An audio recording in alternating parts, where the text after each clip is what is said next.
Hello, everybody. Welcome back to a single stream. Earlier today, I did some testing with a uh, solo play of 7 Days to Die to just kind of figure out some encoding issues. But today, we're actually continuing on a card game format. And today, we're going to be discussing this card game, which has been, geez, I think it came out in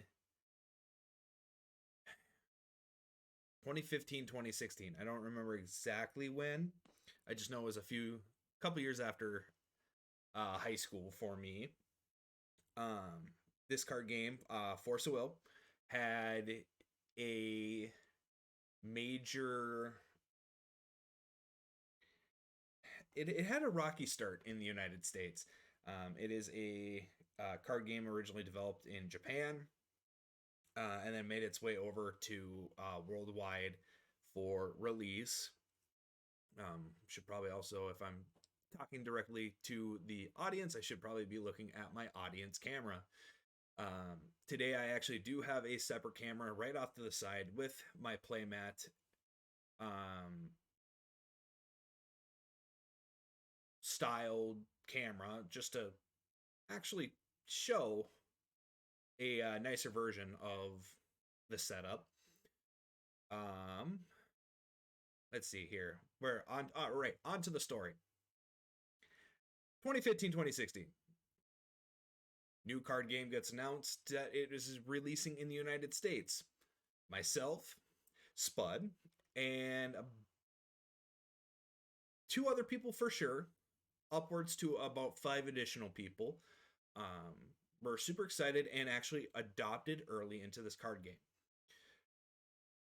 Unfortunately, it sounded like that was the main thing with all friendly local game stores, FLGSs, that had this game in stock.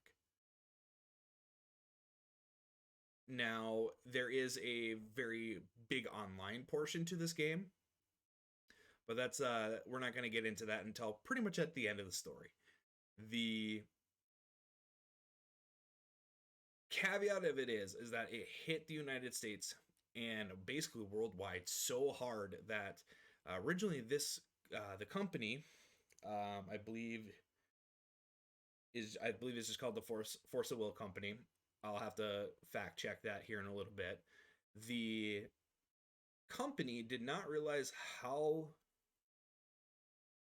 expansive it would have got, and thus, there was just a lot of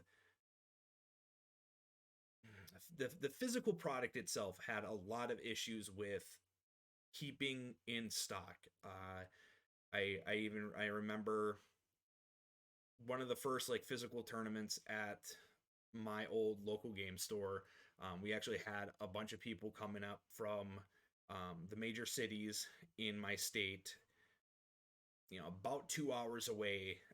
You're just looking for packs and hoping that because small town game store, people might not be buying it out, which unfortunately to them was absolutely wrong because we had at least at that time 10 active players actually buying into the card game itself.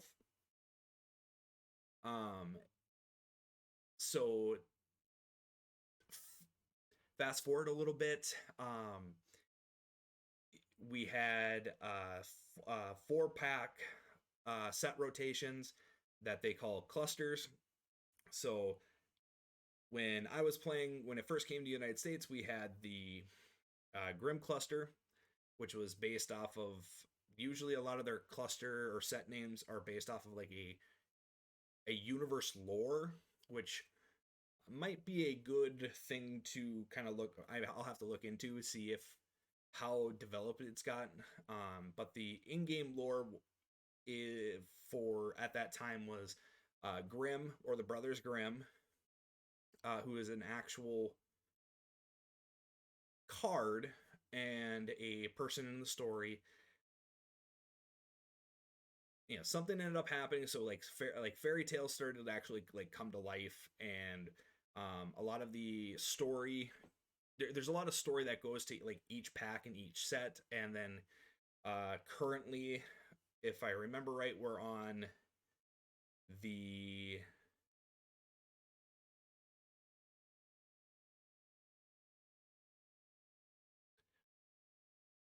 we are on the 6 or 7 cluster or set, because this is what we'll be talking about is the release of the 31st pack for the game as a whole.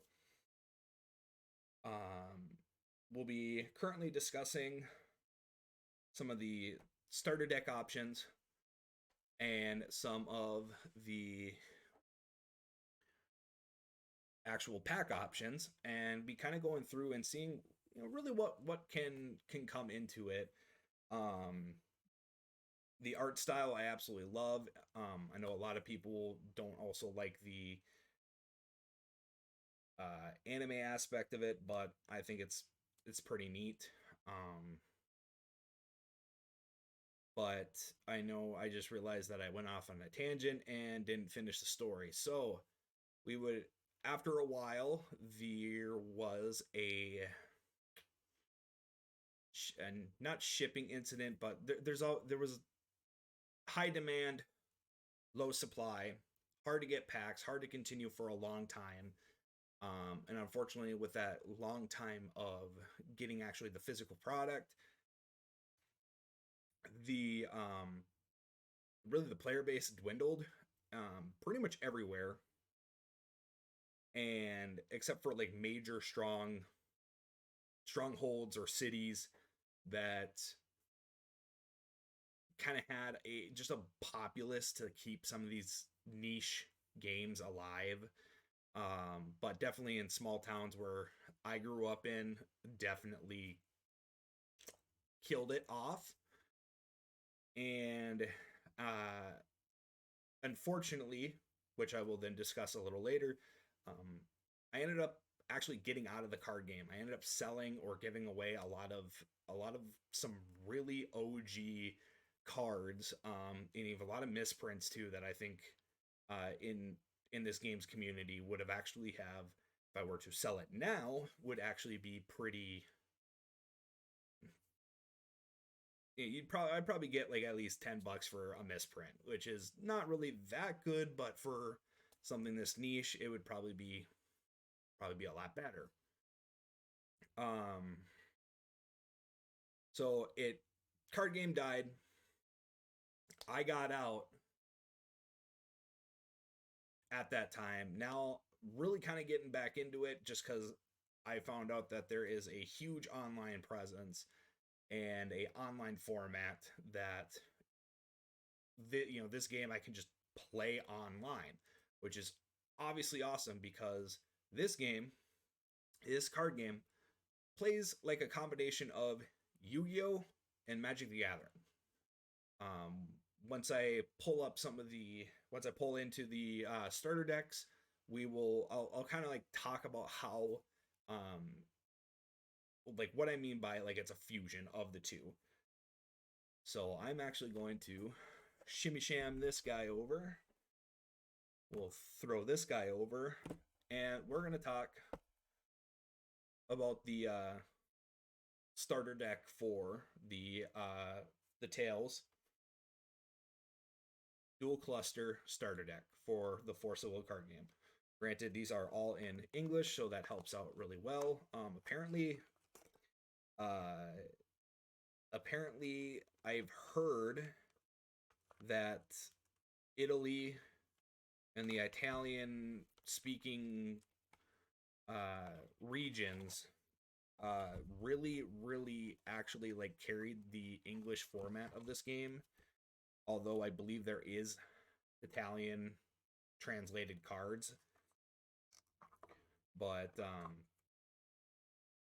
for a while there was that mix up too. I remember that being a thing where translated cards weren't being produced. It was just Japanese and English, and they were shipping English worldwide. which I believe, if I remember correctly, that was pretty much also a good portion of the issue. But more often than not, it was actually just a huge, like, this thing took off. Let's see here. So we do have in all types of games, you end up getting some. Oh, geez, if I can actually like can do it. You get these little info lays. You know, that just really kind of tells you a bit about the game. You know, it tells you, you know, info lays on how to win the game area, which, tell you what, is generally not how I would set it up. With having your actual deck up top and your graveyard on the bottom, you know, I think that's more Magic the Gathering, but I'm more of a Yu-Gi-Oh, or at the time, back when I was really playing physical card games, I was more of a Yu-Gi-Oh player, and deck and graveyard were swapped. The kind of where the fusion of that Yu-Gi-Oh and Magic the Gathering to actually do anything, you actually tap or rest or um, actively show that you are doing something with the card by turning it from vertical to horizontal, and then at some point in the game setup, you end up flipping them back, whether it be an upkeep or a rested phase. Um, these are always really good, just really good. Actually, it looks really comprehensive on the cards, game areas. I don't know why they have a section that says about your hand outside of just keeping it hidden. You know, it tells you some stuff about how to set up the game, turn sequence. So we got a draw phase, a recovery phase, which is the upkeep, you know, where you unrest stuff. Here we kind of have a spoiler about a specific card being tapped to get another card, which I will then go on and uh, eventually go on and talk about a little later. They have a thing called Chase. This is basically priority slash the chain. Chain is a thing in Yu-Gi-Oh. I can't remember exactly what it's called in Magic the Gathering, but it's basically, I play a card, I wait for you to respond. So if I Magic the Gathering is probably the best and easiest one. I play a creature card. And then if someone is playing a blue deck, they can play a one cost instant, which is a card that you can play on someone else's turn, and play like Unsummon. Card hits the field, you play Unsummon. Card gets unsummoned before it actually hits the field, back into the hand. Yu-Gi-Oh, there was a card called Seven Tools of the Bandit, which is a trap card. If someone activates their own trap card, you can respond to that trap card by activating Seven Tools of the Bandit on your side of the field, pay 1,000 life points, and then are able to negate the effect of another trap card. I believe there's another card, if I remember it, it's like Solomon Judgment, where if you pay half your life points, then you can negate a spell, trap, or creature effect. Pretty overpowered, or sorry, pretty underpowered for the cost, because there are a lot of cards now in Yu-Gi-Oh that due to them not having set rotation, power creep is a huge thing. So you'll probably never use the card that I'm trying to think up of. But unlike those two games, when it comes to prioritization and like responses, it is, you play the card, obviously chance for your opponent to or, you know, respond, and then they have a chance to respond to that, and then so on and so on. And then you start going down that chase or chain or response list. I'm trying to think of any other card game that has like something similar in what they call it, but nothing more is coming to mind. But the what a lot of them don't do is that Magic the Gathering and Yu-Gi-Oh, you have to go through the whole chain, chase the whole responsive line before you can do anything new. Force of Will, say you got you have like three responses. You play something, opponent responds to it, you respond to it. If your opponent doesn't decide to respond to that your response, it goes off. And then now you can actually add on to that second step.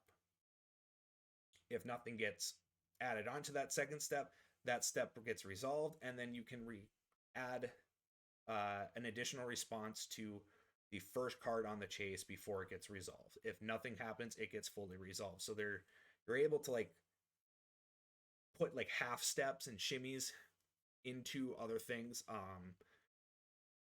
Just kind of like a weird like, if you want something to be canceled but don't want to cancel their cancel, you can just kind of throw a bunch of junk into it. There's a thing called Judgment and Revolution Order. I will go over that a little bit later, especially since I actually don't know what Revolution Order is. That was not a thing back when I was playing. However, Judgment is. It's actually a major key mechanic in this card game. So that'll be fun to kind of explain, because it's definitely interesting.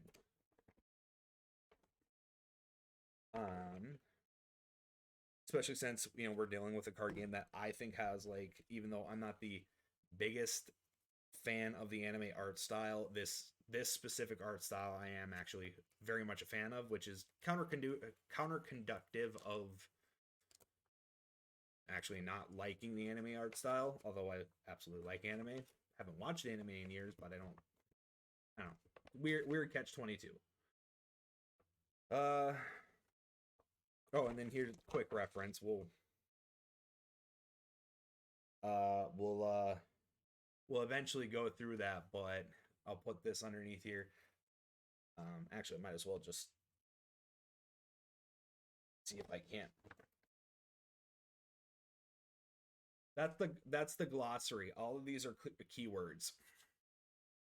So like Magic the Gathering, they have like flying, trample, some specific keywords that do specific things for the rules. That's the whole glossary. So that'll be definitely interesting to relearn, because there is a lot of additional keywords that I'm not familiar with. So we'll probably want to keep that on. Oh, actually, we'll probably want to keep this opened up. And I will probably want to put on the back again. Priority and chase. Yep. Okay. So glossary, and then I will probably want to keep this off to the side in case if we run into a... See how that works out. So keep that open out to the side. I've had a few people be just kind of go on a quick tangent. I had a few people ask what this blue box is in the background is. It's Gwent cards. I got Gwent cards for Christmas present for my wife, and I'm just keeping them in the box until I can get some card sleeves for them. So that'll stay over there until I can get some crazy big tarot card card sleeves. Okay.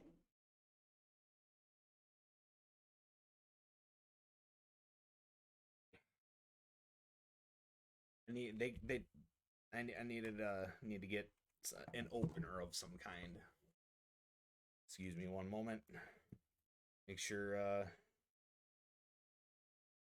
don't run with scissors. Don't do any crazy butterfly knife tricks with scissors either. Um, like all card games for like new players, especially since if it, they like to give free stuff out for that. A whoops basic playmat. I'm gonna actually put this over my actual playmat because I'm gonna be honest, it's kind of nasty. Not really like there's gunk on it. It's just it was like a $3 mat that I got off Amazon, and it's the dye, the neoprene dye is going out. There's just yeah, it's just junk kind of on it and off it that I don't really like seeing, especially on the webcam. And unfortunately, I set everything up ready to go for this stream, and I found my Evie, my Evie's playing poker. Kind of like that famous painting with the dogs playing poker.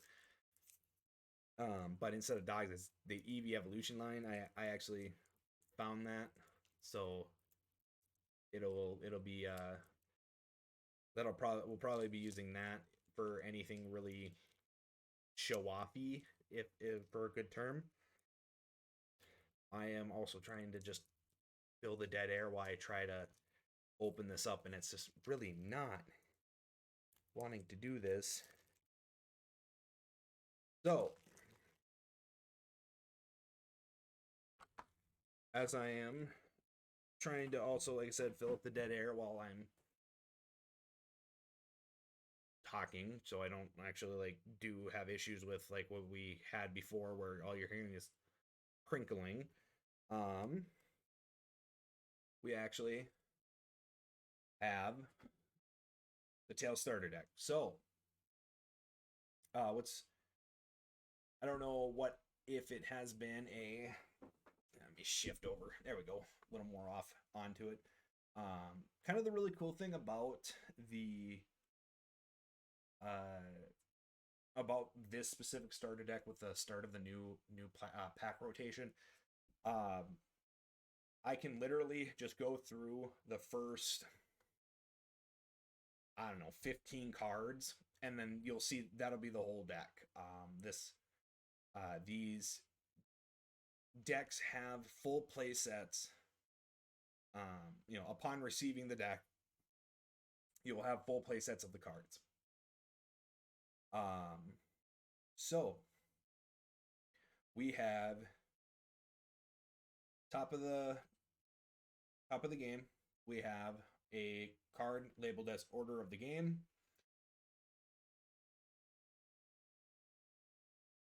This is a slight differentiation on something else, so I'm actually just going to flip this over, and we're going to talk about Gnarlthotep. HP Lovecraft ruins me because I can never actually like correctly pronounce this name. So from henceforth, if I ever talk about this card, I'm just going to refer to it as the more friendlier name in my back in my old days, just calling her Gnarly, because it's Gnarlthotep. The Game Master. It is a ruler, high god creature type. Unfortunately, I don't know why we're not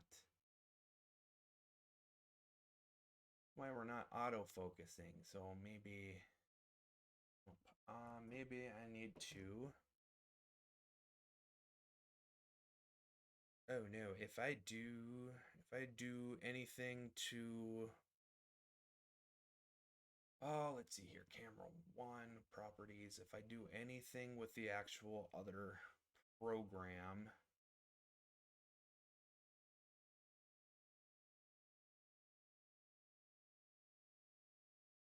Oops. That's not what I wanted. Cancel. So I wanted actually camera 2. Uh, can I auto it?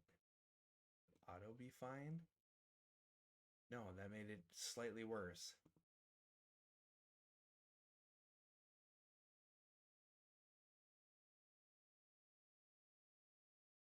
All right, well, whatever.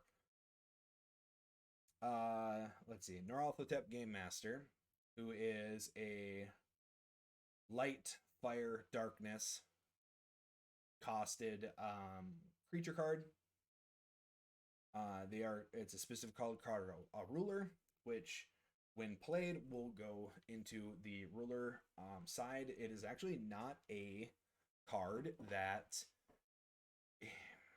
the opponent can actually attack. Like, it's actually already on the field. It is a technically a creature, but it's not able to attack, and your opponent can't really do anything to it unless specific instances are met. However, this specific one is not that case.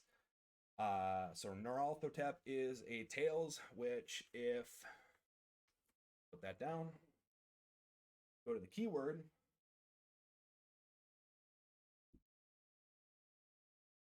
There we go. Go to the keyword. Tails is a keyword of cards you may not include with tails and cards with villains in the same deck. So,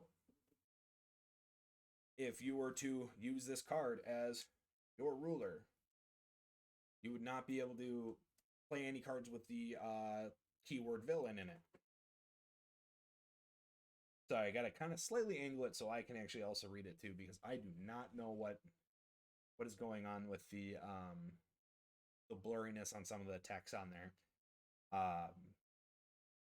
Oh, oops! Tails actually still says that you cannot have villains in your deck or Magic Stone deck. That is a thing that we will be discussing here pretty soon. Magic Stones are going to actually just be your equivalent of lands in Magic the Gathering. Let's see. Revolution Order 0. Once per turn, as you play a Resonator spell, you may choose to order it. Resonators are creature types. That is something that has been a staple. So they're your monsters, your creatures, your things that will attack and block for you. If you do that Resonator or creature spell gains, players cannot chase to this card. So you can't like target it in any way. As long as you are using it as a spell. This card cannot be canceled or moved to any zone other than the field. As that Resonator enters the field, put this card with its order side up onto your order area. I do not believe that there is a specific order area, so this would actually flip over. It would flip over to this side. Let's see here. Force Command Chaos. Apply all Force Resonance Chaos abilities of your cards you control in all zones. Not really sure what that means, but we'll go for there. So, ooh, wait. I think we'll come back to that. The flip side, order of the game. The order card becomes a J- ruler. So this would actually then be a creature that you'd have on hand. Let's see. Order card becomes a J ruler with play cost and is no longer a Resonator. Engages the following abilities so long as this card is in your order area. The Jace ruler type and those abilities cannot be removed from or lost by order cards in any way. Force Command Chaos. The order card gains +X+X, where X is the number of magic stones you control. You may call a magic stone while the order card is rested, and calling a magic stone does not cause the order card to rest. So that actually is great because then that transitions really well into um the magic stone. Magic stones. Oops. Hold on one moment. Ooh, this is on some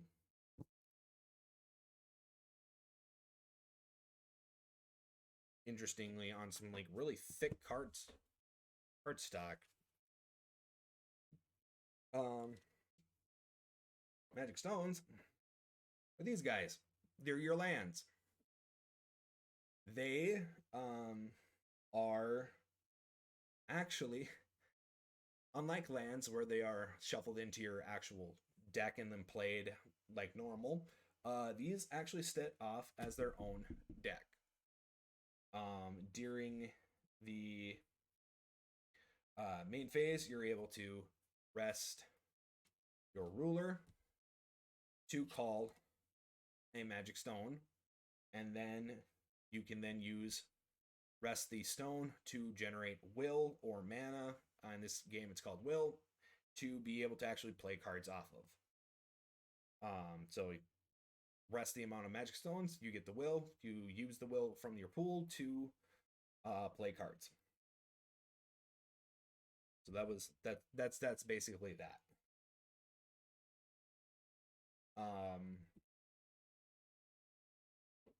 To get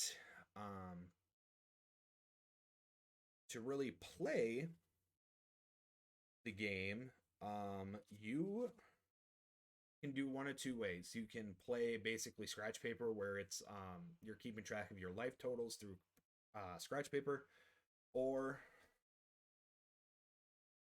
they have life point cards instead, and that's just an option that you can choose. And you, in all games, you start off with 4,000. There are some instances where you do not need or you don't start at 4,000. I remember seeing a deck list that used a specific ruler that if if you play that ruler, you actually start off with 7,000 instead of 4,000. Which obviously these you would need, if you're playing the physical game, you would need more of these life point cards. Yeah, fuck it, we'll just, let's see, is there any,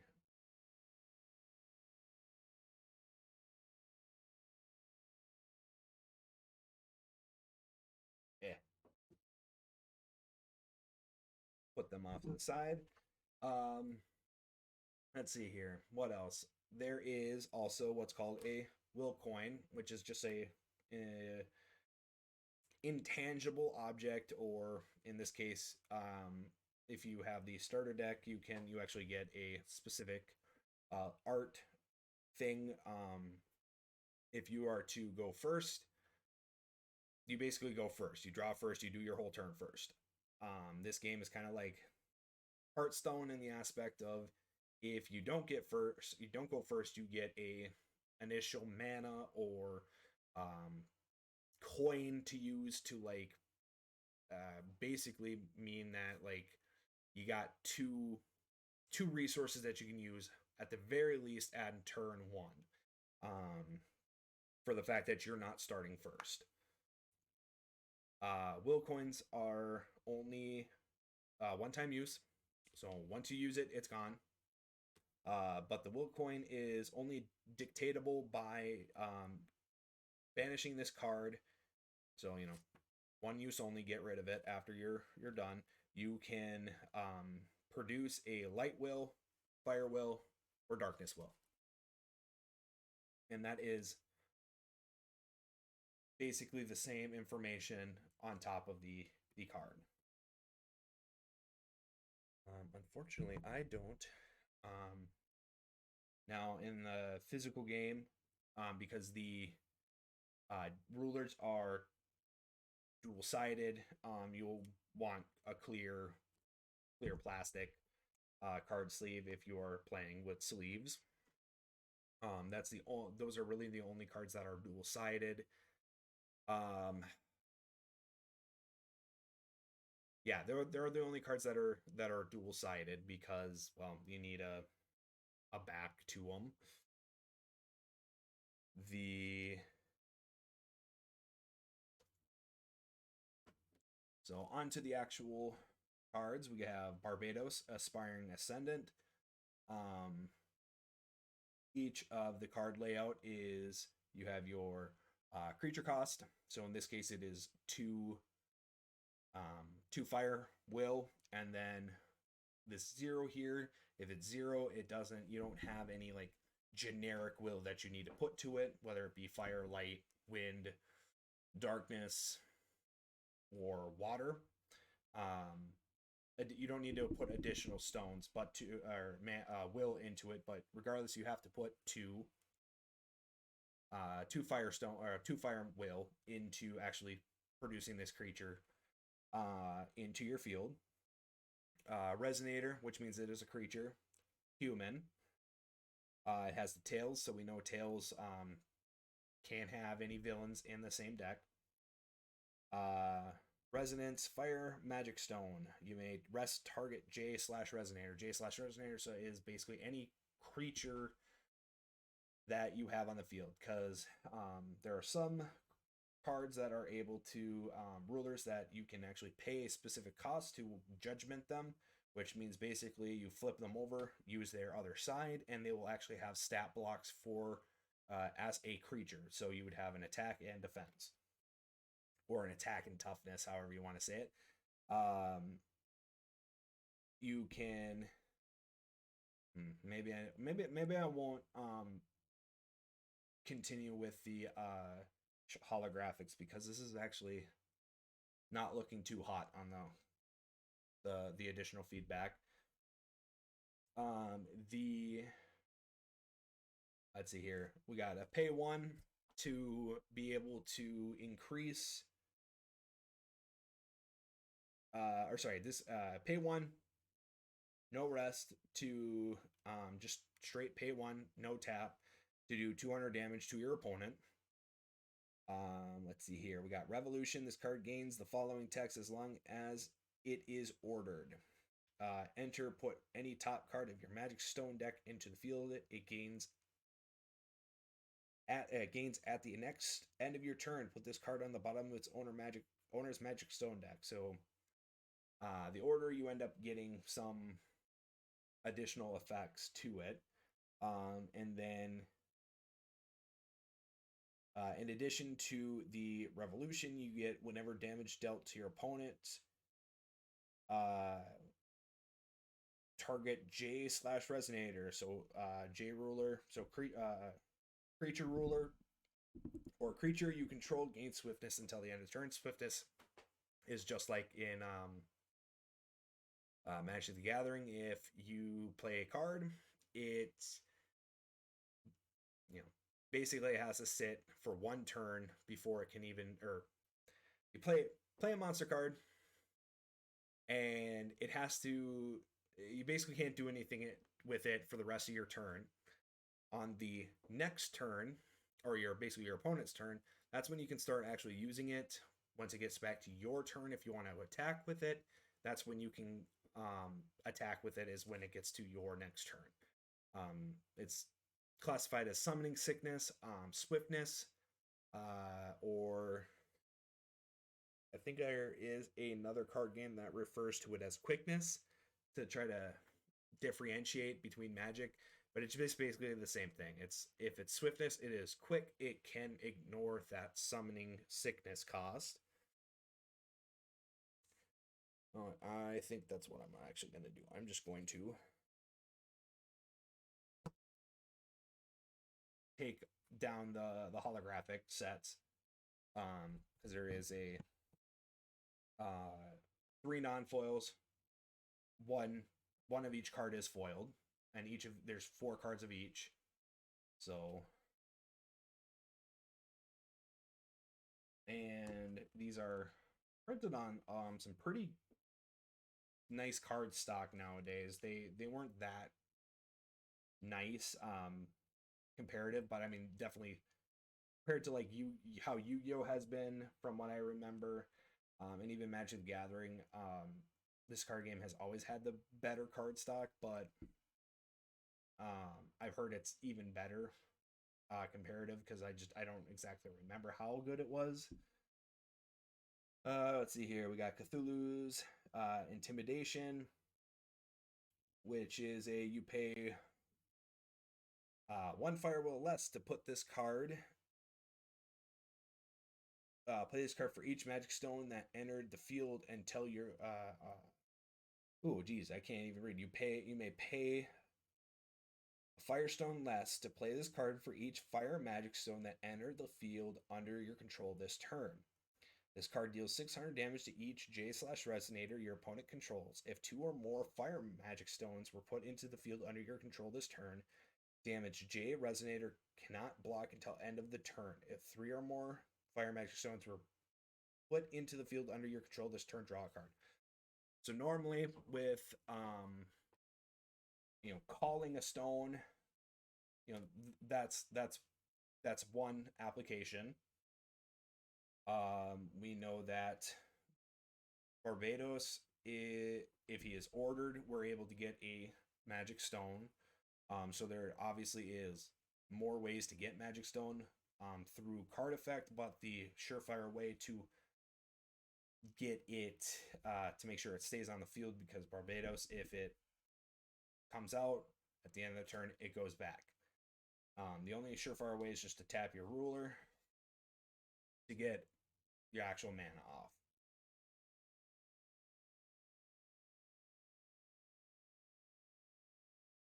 Let's see here, we got Flame Soldier of Ma'at. There's I feel like Ma'at has been around for a while, but it has been more of an aspect more than an actual like thing. Because if back when I was playing in the first like 3-ish sets, card sets, there was very few cards that actually had the Ma'at name, but what it did have was like it was special magic stones or lands, and it was let's see, magic stones and lands, and like equipment in places or landmarks that could be played as like field conditioners, but I don't think there really was anything like a specific creature card of Ma'at. So this card is 1 cost.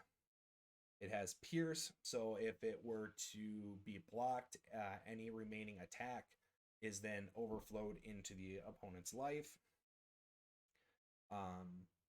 All these cards are going to probably have something to do with Revolution if it gets ordered. Upon entering the field, draw a card. If you control 4 or more magic stones, draw 2 cards instead, which sounds actually pretty good, because you in any card game you need kind of 3 things: responses, or during a game, you need responses, you need let's see, responses, card hand, and board state are kind of the big things. And let's see if I can actually get it up.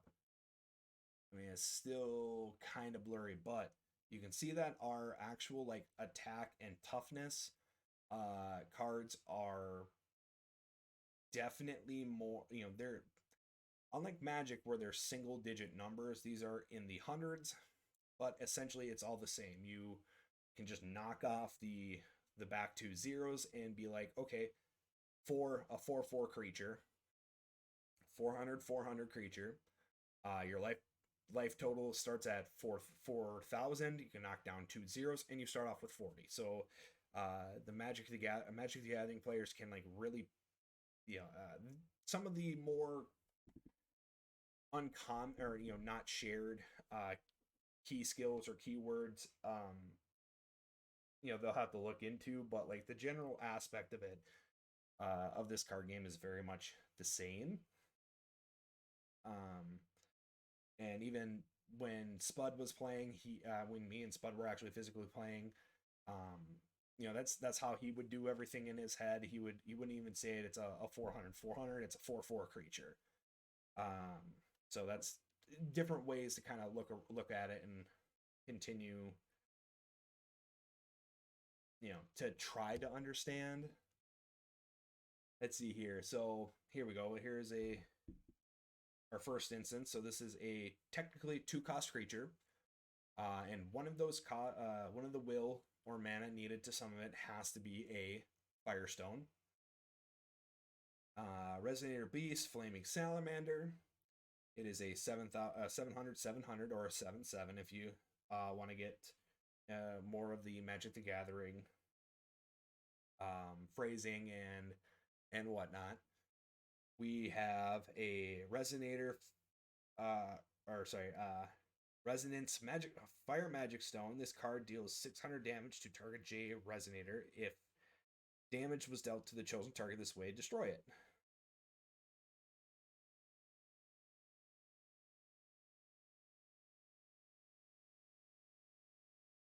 So let's see here. Resonance is another one that was a very weird one. So let me check the glossary here.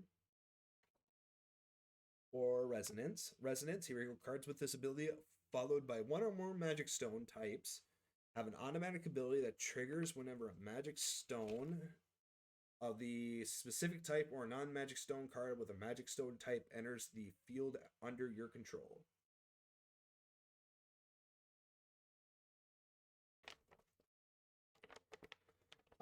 Now that is a very important distinction of like non-Magic stone, because there are things that can be put into the Magic Stone deck that aren't actual Magic Stones. They're like special stones, but they are considered Magic Stones still. It's just that they are not named Magic Stones.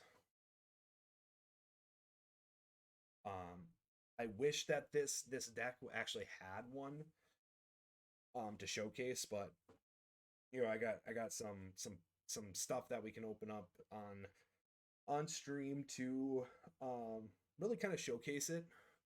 Hopefully, if we can get it. 2, 3. Oh, right. I got a little worried because I couldn't remember where I tossed the fourth copy. All right, so now this one here, Lovecraft, Dragon of Chaos. He is a 4-cost creature. 3 has to be Firestone Will. 1 can be of any color. He is a 1,800, 400. He's tails, so no villains. He is flying, so if you do not have flying or a specific circumstance on a card saying that it can target flying creatures, you can't block, or it can't be blocked in you when you attack with it. It's got Revolution, which makes it say that enters, this card deals damage equal to its attack to target player or J Resonator, and then at the end of the turn, destroy this card. So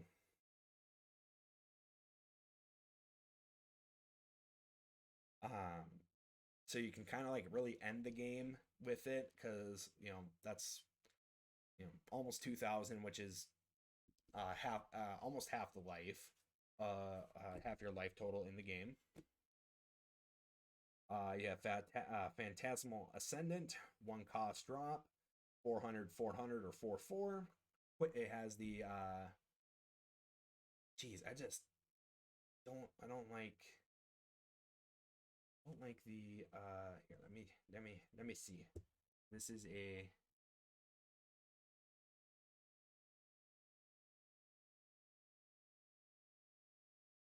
That's a little better. This is actually a physical adjustment camera, and I'm actually trying to get it swapped out with something a little bit better. There we go. That's a lot better. So quick cast, you can actually use this as a response to play. It's basically a card that you're able to cast as like at instant speed, so you can even play it as a response to your opponent doing something, or um, you can play it like normal. Let's see. If it is played, it enters. Put the top card of your Magic Stone deck into the field. It gains at the next end of turn. Put this card on the bottom of its owner's Magic Stone deck. So you can get Stone out, and then at the end of the turn, it gets put back into your deck. Revolution, this card gains the following text. Banish a Magic Stone. Target GA Resonator loses all abilities until end of turn. Then this card deals 1,000 damage to it. So you're able to lose a resource to do 1,000 damage to, or 10 damage, 1,000 damage. Depends on if you want to drop those ending zeros to try to nuke it, essentially. Although, to be perfectly honest, with this game, with back in the day, and I'm pretty sure even now with the physical card game, you're not gonna have a full 20 Magic Stones. You're gonna play with a minimum amount of, I believe, 10. And then you're gonna have Magic Stones and non-magic stones. So the special stones, which are actually slightly better, but they have some of their own weaknesses. Let's see here. We have Red Flame, 1 cost, quick cast. It's not a creature. It is a chant, which is a spell. This card deals 200 damage to target player or J Resonator, so it's kind of like lightning in Magic the Gathering. Force Resonance, Chaos. This card gains the following text in all zones as long as you control Force Command Chaos. This card deals 200 damage plus an additional 200 damage multiplied by the number of Magic Stones you control instead. So it's 200 plus, if we have 2 Magic Stones, it's 200 plus 200 plus 200. Or 200 plus parentheses 200 times 2. End parentheses. If you want to get mathematical about it. Red Wine Basket. This is an addition. So an addition is kind of like an equipment in Magic the Gathering, or an enchantment. It generally kind of stays on the board. This is a resonance, so whenever we call and get a Magic Stone, J/resonators you control gain 200 until end of turn. Let's see here. And if it's entered, put the top card of your Magic Stone deck into the field. It gains at the end of the turn. Put this card on the bottom of the owner's stone deck. Force Resonance Chaos. Force Command Chaos. Whenever a J ruler you control is destroyed, draw a card. Although we don't, our J ruler is, I don't think can be destroyed because it is not a resonator, it is an order. So there's some slight differences on that. Spirit of Ma'at. It is a 3 cost 9/9 with quick cast, resonance, firestone. This card gains 400 and swiftness until end of turn. For 1 firestone tapping or 1 will mana. Discard this card. Target J Resonator gains 400 and swiftness until end of turn. Let's see here. If it has been ordered, put the top card of your Magic Stone deck into the field. It gains at the end of the next turn. Put this card on the bottom of its owner. So more this whole deck is meant to like get as much Magic Stones on the field and try to swing big. More often than not, like Magic the Gathering, this game, the red, the red mana, the Firestone, the Fire Magic Stone card base. This is your aggro. This is your burn. Your stat manipulation. Although that kind of is more of a green kind of part of the green aspect too, where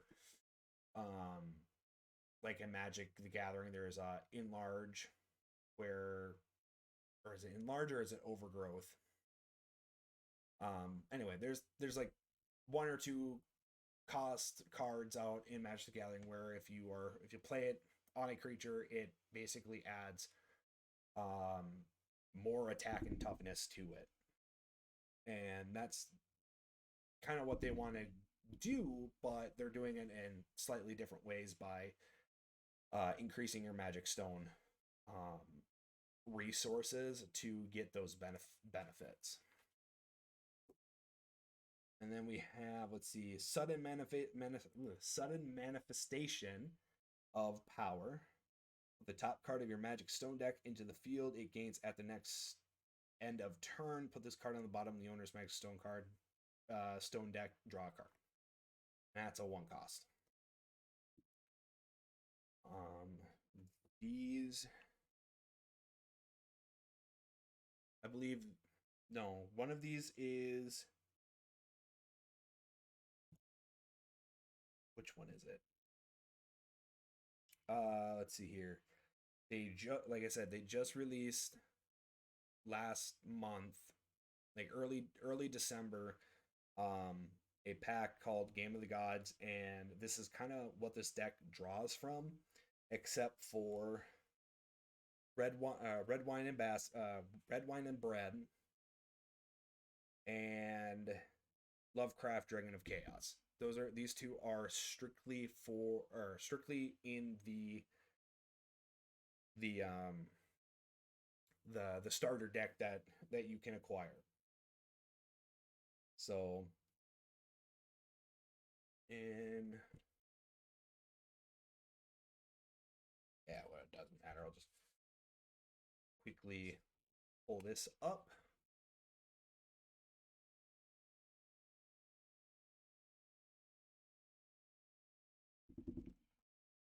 Just want to make sure that I am streaming. Yeah.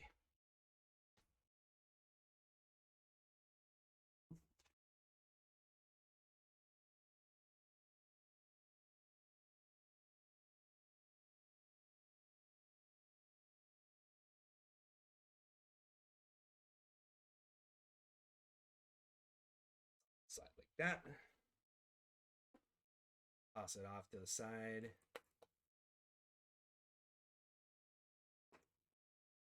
Quickly unleash this other beast.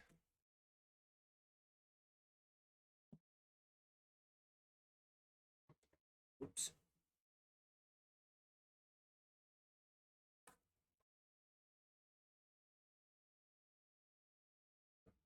Another version, since it's all the same thing.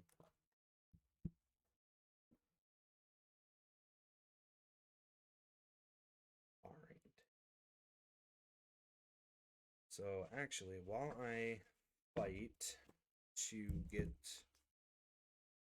this other starter deck up and going to look through, I'm going to quickly toss up and read what the Revolution Order is. Because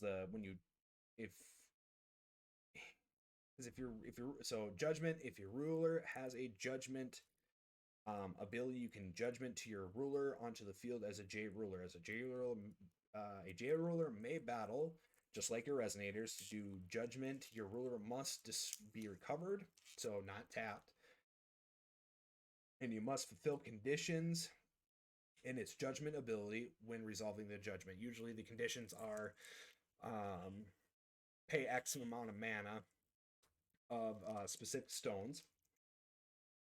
Um, when resolving judgment, flip your ruler to its J ruler side, so its second side, and put it into the field. Revolution. If your ruler has a revolution order ability, you can perform it once per turn as you are playing a resonator. When resolving that resonator, flip your ruler to its order side and put it into your order area. Then put your resonator as a J ruler onto the field.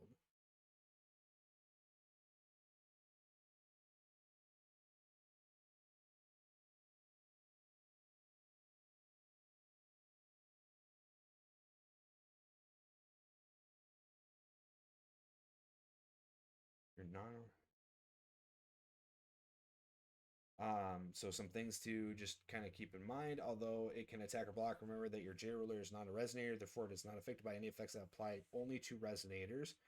J rulers may call magic stones like rulers would, except on the turn you did its judgment, you may call a magic stone with a J ruler that was ordered the same turn though. If your non-ordered J ruler is destroyed, you put it back into your ruler area with this ruler side up. If your ordered J ruler is destroyed, you put it into the graveyard. Also, if it leaves the field in any way, it then stops being a J ruler, and the order card ordering it is moved back to your ruler area with its ruler side up. Interesting. Interesting. We'll keep that off to the side on another portion just to um,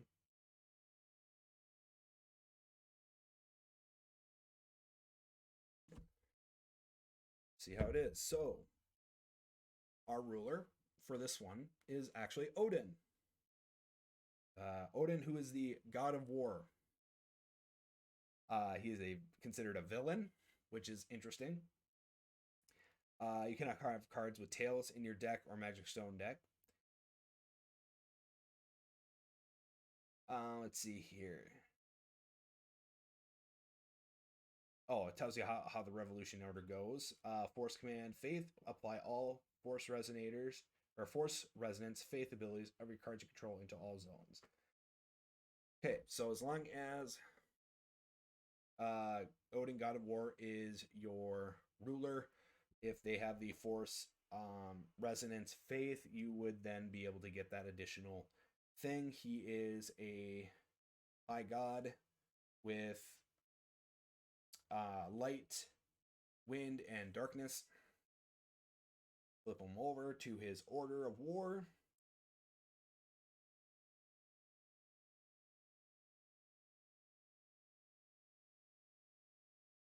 Let's see.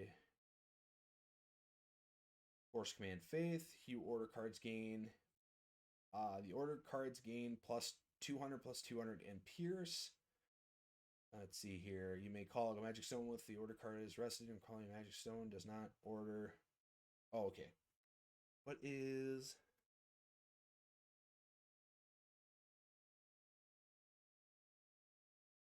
Alright, sounds good. So when ordered, it gives that creature a +2/+2 and piercing. So that's always good. Being able to overflow damage, always good. We have the Artillerist of Faith. 1-drop 3/3 or 300/300 with Pierce. Kind of weak. However, this is actually probably granted, I don't know any of the other previous sets as getting into the game again. But from the little bit of I've watched a few games on YouTube being physically played by people. So like I did see like how it's played with these two decks, and um, from what I can tell is that this Archelaus of Faith is actually a really good card because this card gains plus X or plus X 100 plus X 100, where X is the highest total cost among entities you control. So we're going to keep that in mind as we go in, and I will kind of put this off to the, more centered off to the side, and then, I can kind of talk about some of the combos because this deck I feel like, has more combos, or at least in the showcase, more combos were popping off with this deck versus the other one. Let's see, enter, you may discard a card. If you do, this card deals 200 damage multiplied by the total cost of the card discarded this way to target player, and then you draw a card. So, if, for instance, you have a 5 cost card and you just really want to get on a good start, 5 cost card in your hand, not going to really be able to do anything with it until like turn 5 or turn 4 if you have your mana or your will card at that, or your will coin at that point still. Discard it, deal 1000, and then you get to draw a card at the end.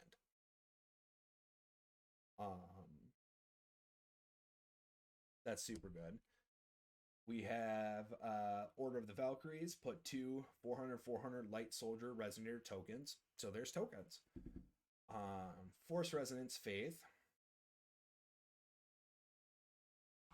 Put X amount of 4 light soldier resonator tokens in the field instead, where X is the highest total cost among entities you control. So if you have a 5 cost creature on the field, if it happens, if you play this card, you get 5 400 tokens. Tokens are fun. I like them. I think light in this game is going to be definitely interesting. It has a lot of the Magic the Gathering soldier deck or Unity deck ideas to it, where you're pumping out massive amounts of soldier tokens and then beefing them up. We have here Gary and Frecky, Greedy Wolves, 5 cost creature. 13/13 villain. Enter, remove target non-magic stone, non-J-roll entity your opponent controls from the game. When this card is put into graveyard from the field, remove target non-magic stone, non-J-roller entity your opponent's controls from the game. So if it enters, you remove a card from the game. Once it is gone or comes out, it is removes a card from the game. That's always fun. Let's see here. Kara, Swift Valkyrie. She is a villain. Swiftness and flying for 2. This seems like a very powerful card, but it always seems powerful when you get multiple keywords and then your stats are in the hundreds instead of just like 6 and 7. Although Magic the Gathering 6 and 7 are,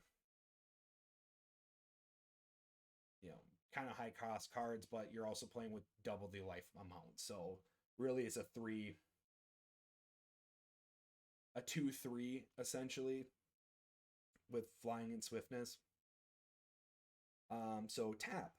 You can tap the card or activate the card to produce a light will. Although you got to be careful with that, because if it is rested on your opponent's turn, it can attack it. So there is a consequence to ramping. And I believe that is it's been a while since I played Magic the Gathering, like Magic the Gathering like ramp, or even like lots of cards tap, but I don't remember. Can't remember if it is tapped if you can still target it, but I believe that to be the case. Uh, Enter destroy target J slash resonator. So at some point you should be able to at some point you should be able to give someone a creature a quick cast, or have a card that says your next creature card has quick cast. Because just having the ability to destroy something, a J ruler or resonator is pretty good, since J rulers, when they're creatures, tend to be a lot. They tend to be your, not necessarily like beat sticks of a creature or boss. They're definitely your boss monsters, but they also have a lot of effects to them too. So you have to kind of also strategize, like, do I attack with it this turn? Do I tap it to produce a will? Um, or magic stone, I should say. So there's a lot more risk and reward, but they generally do have pretty high stats for the cost of judgmenting them. Let's see here. One cost chant, keep the faith. It's a quick cast. Choose one. Target J Resonator gains +4/+4 flying and drain, which is life steal. If you deal damage, you get that damage back in terms of health until end of turn. Put target non-magic stone, non-chant card with total cost 1 or less from your graveyard into the field. Put the resonator part of target alternate card with the resonator part with total cost 1 or less from your graveyard into the field. Oh, I just wow, eyes bugged out there for a moment. Let's see here. Force Resonance Faith. This card gains the following text. Instead, add the following option and then choose one. Destroy target J ruler you control. If you do, draw cards equal to its total cost. So remember, that seems very weird, but if you are ordering, the creature that you summon loses its resonator typing to be a J ruler, and so that's where you're kind of getting this. So if you order Artillerist, it's not a resonator anymore. It's a J ruler. So then you can play Keep the Faith on it, target J ruler, because Artillerist at that point would have been a J ruler. You can get it out of there. Obviously, this card works better for a order type ruler instead of a ruler that uses actual, or that when you flip it, it becomes a J ruler or judgment ruler. Because that'd be horrible. You don't want to destroy your J rulers, because they are that flip side is just all the better. The good thing is that if a J ruler is destroyed, it just goes back to your ruler side and it stays as a ruler for the rest of the game. So you can still tap it for mana, and then have the effects on the one side. 3-cost Praying Valkyrie, which has flying. If this card would be put into your graveyard from anywhere, remove it from the game instead. If you do, it gains if an effect you control would refer to the total cost of a light card in any zone. You may have it refer to that total cost +1 instead, as long as it is in your removed area.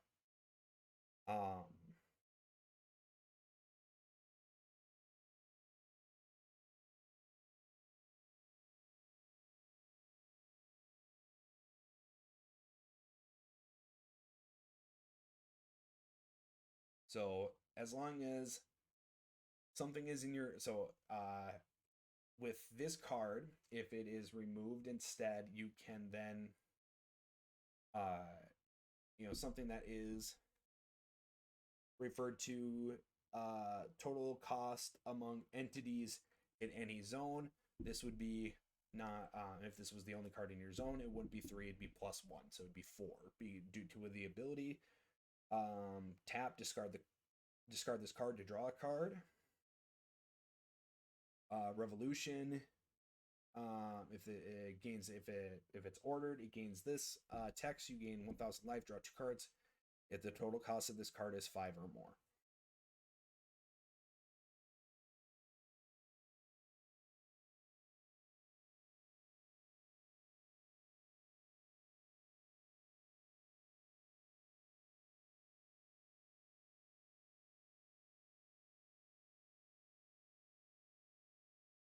There we go.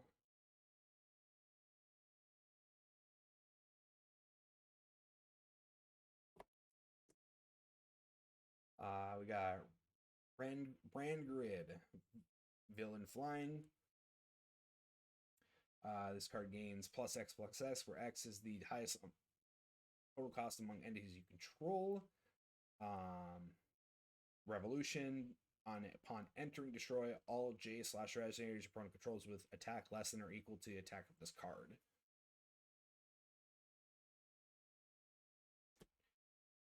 Let's see. Repeating Faith Revival. Put target light resonator or light alternative card from your graveyard into the field. You may only put a resonator part of that alternative card into the field. Force Resonance Faith. Players cannot chase to this card. Put this card into its owner hand as it resolves. Now this talks about a alternative card. There are some cards that have been released in previous sets that have have a split where one side's a resonator and one side's a chant or an addition. With different costs and different abilities on it.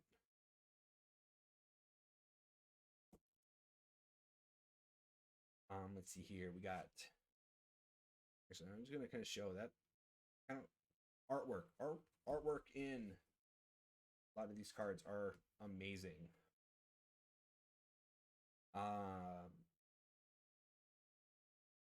Soldier of Minerva.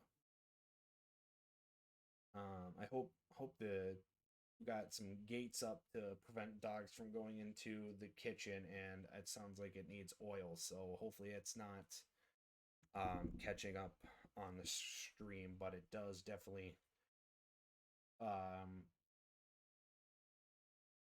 annoy me and kind of make me jump a little bit when I hear it because I'm not expecting it. If this card would be put into the graveyard from anywhere, remove it from the game instead. If you do, gains. If an effect you control would refer to the total cost of a light card in any zone, you may have it refer to that total cost +1 instead. So these are stacking. Let's see. Revolution, enter, draw a card, put 2 +1/+1 counters on this card. So. And then the Holy Shield of Misteltian. Let's see, this is an addition. Tap if you control a J ruler until the end of the turn. The next damage that would be dealt to you while you control a J ruler is dealt to a J ruler you control instead. Play this ability only if you control a J ruler. If an effect you control would refer to the total cost of this card in any zone, you may have it referred to that total cost +3 instead. So,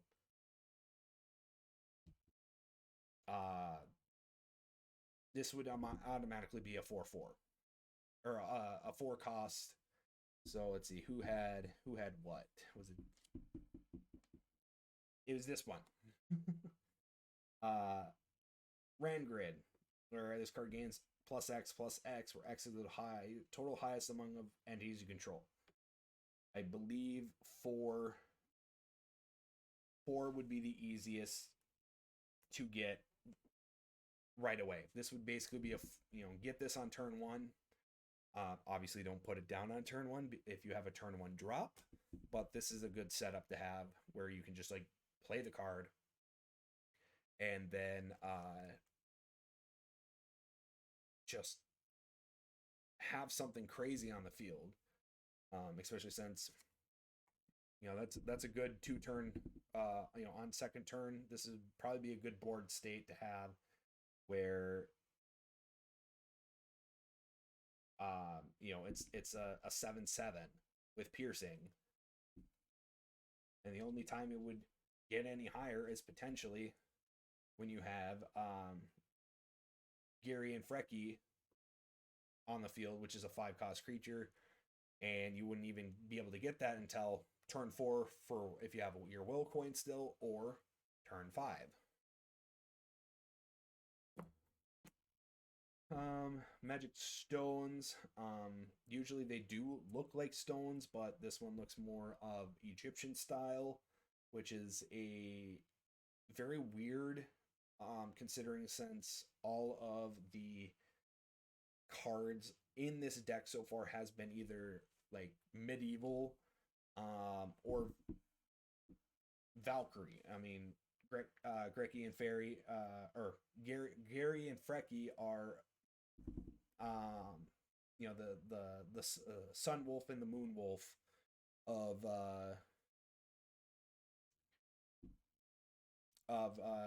Norse mythology. They're or something like that. There's this something with it being there's wolves in the sky chasing someone. I think I'll have to look into that again. I don't remember. It's been a while since I brushed up on my Norse mythology. Will coin. If you go second, you banish this card to produce a light, wind, or darkness, and this is specifically for that ruler because that is that's the will coin that you use. And we got some different art style life totals, and then some tokens.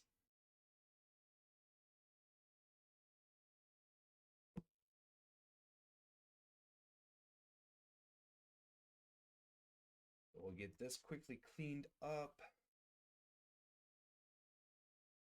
sorted out.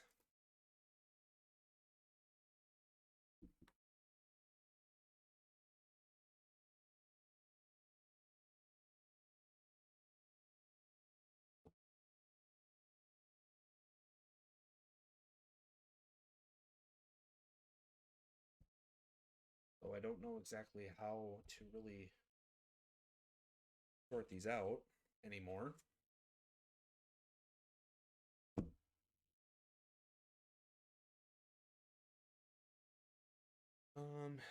You know what? Since these are already cards in their own, real quick, specialized decks, we're gonna just box them up already, because then I can then eventually get some card sleeves on them.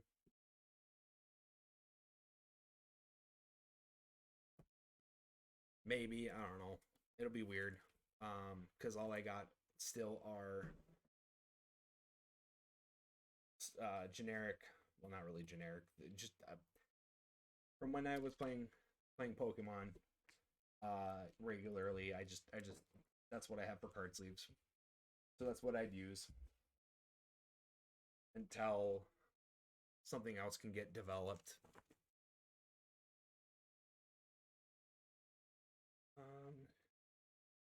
Toss that right there.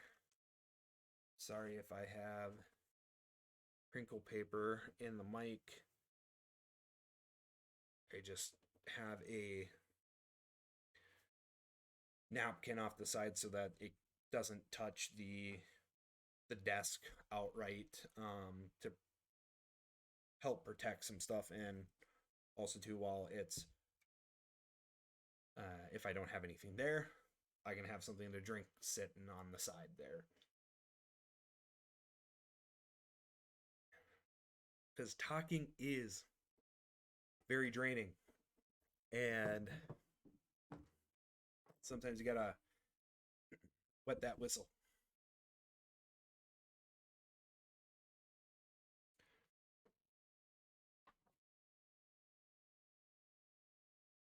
Although I should probably actually be drinking water than instead of Dr. Pepper.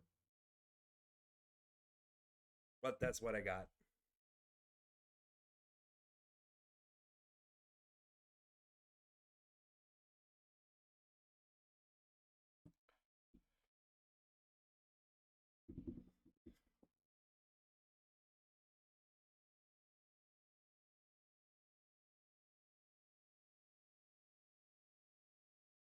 All right. Now on to the actual main part of this.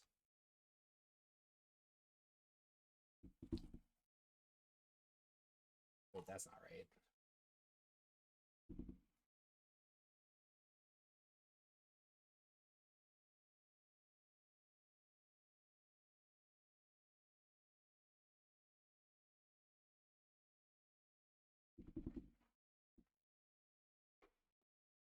Yeah, something like that.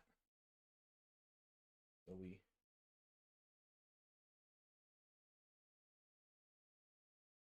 so right off the back, if you get the equivalent of booster boxes of I don't know if Yu-Gi-Oh used to do these or if Magic the Gathering used to do these. I'm trying to be very very careful because this is not crazy good plastic. But each this came with a promo of unfortunately it's shiny, but it's full art. One cost Kaguya, who is a Japanese mythos folktale Shinto god. When she was first actually introduced in this game, she was part of the Were Rabbit resonator type or creature type, because they had it's like this. They had a card called like the city on Tsukiyomi, the city on the moon, and Tsukiyomi is the god of the moon in Shinto and in the Shinto religion. Let's see here, chant. So it's a spell. Choose one. Put a Wind Moon Edition token into the field. Draw a card. Target entity you control gains barrier until end of turn. Draw a card. Force Resonance Moon. You may destroy all moons you control. This card deals 500 damage multiplied the number of moons destroyed this way to target player or J Resonator. Okay, unfortunately the glare is going to be... I got too much light. Too much of that light production up in here. That unfortunately gets a lot of glare on that second camera.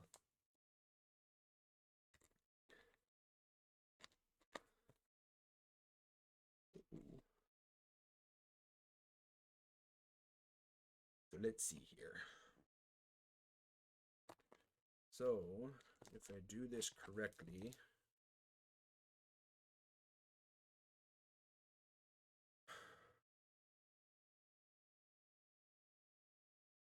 well, who cares?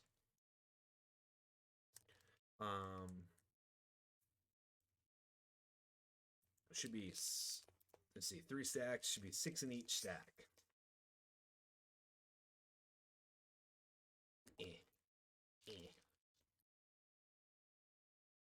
Quickly open them up. Unfortunately, I don't think there is a trick, unlike Pokemon, that you can order these to be able to see what you order them in such a way, or like pick them in such a way that you start off with your common, or you can start off with your commons, uncommons, rares, and your stones at the end, or your energy at the end. I think these are a little more randomized. So we'll have to see, but they're in each of the editions. What is it?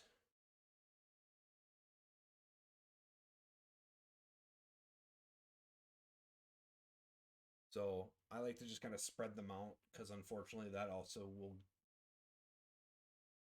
just spread them out. It it'll also kind of like give away if you get a dual sided card or a ruler card because you could see it. But we should have 1, 2, 3, 4, 5, 6, 7, 8, 9, 10. So there should be 8 cards, one magic stone, and I think one token. I believe is what the pack outlook looks like. If I remember correctly. I almost forgot. I'm gonna do normally in the so I have my main camera, second camera, or if I was doing something a little bit different, game cam, main cam, and then on the top, over on this side, if I can just there, boop, and then boop over. I normally have my chat there, but since still kind of a smaller streamer, and I don't have a necessary chat going on all the time, I actually did something kind of cool. I did this. I have a checklist. Uh-oh. Oh, don't do that. I have a checklist. This checklist is the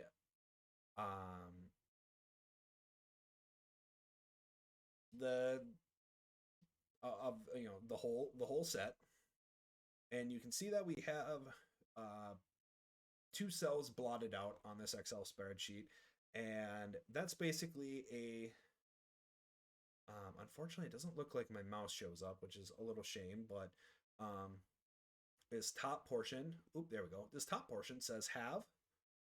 This top portion says playset. So if it is filled in under the have, means that we've received it in some way. If it is blacked out on playset, that means that we have a whole playset. Now, technically, rulers. Too far.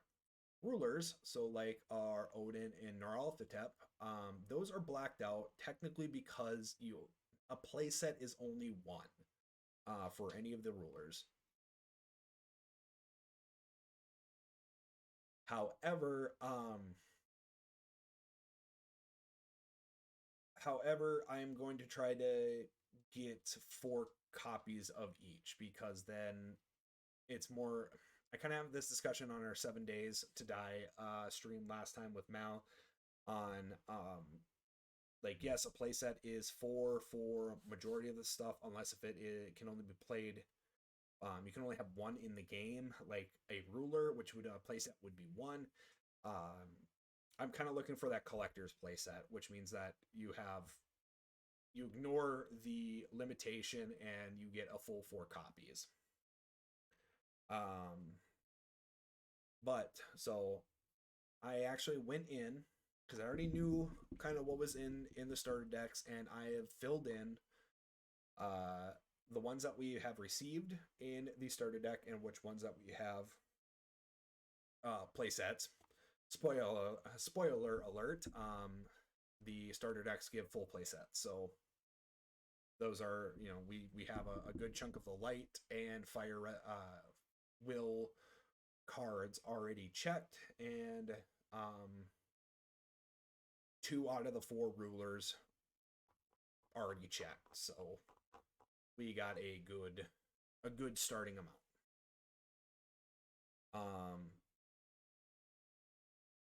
I'm going to try to keep as much of it on the thing so that we can actively go in and be like, okay, I have 4. We can check it off. We have 1. I can check it off. Um, but we'll see. We'll see. Goes there. There is a let's see here. What was it again? There is technically 93 um 93 cards in this set. Although technically the cards that I marked off do not have the card set as GOG. It um, it's DSD, Dual Starter Deck. Um, so I'm technically cheating a little bit by marking these off, but the the deck is drawing cards from this set. So they are, in my mind, they're going to be part of this set, even though they don't share the same um, classification or this same card number, but it's the same thing. Um, there are two. There was in the starter deck. There are two cards for each deck that is not going to be listed on here, and I think it's because they are going to be reprinted in the next pack, Game of Gods Reloaded, which will release sometime in February. So I already know we have we have Cthulhu's Intimidation. I already know we have that one. Put that off to the side here. We have And War It Shall Be, one cost chant. Quick cast, you may search your deck for a card with tails, reveal it, and put it into your hand. If you do, shuffle your deck. If you have a Force Resonance Moon, if this is the first spell you play this turn, recover target magic stone you control. So basically, you're able to play it for free. Although I believe the so if you tap it, play it, but it gets negated, you don't get to recover that stone. You gotta it has to resolve. You get your effects, and then you can get that other thing. Let's see. Keep the faith. Keep the faith. We already have. Let's see. Roar of the Underground Giant. One water. Quick cast. Return target non-magic stone, non-J ruler entity to its owner's hand. Force Resonance. Trickery. You may put target giant card from your graveyard into your hand. Okay, well, we have Trickery. We have Giants. We have Odin. Loki is one of the one of the four. So our third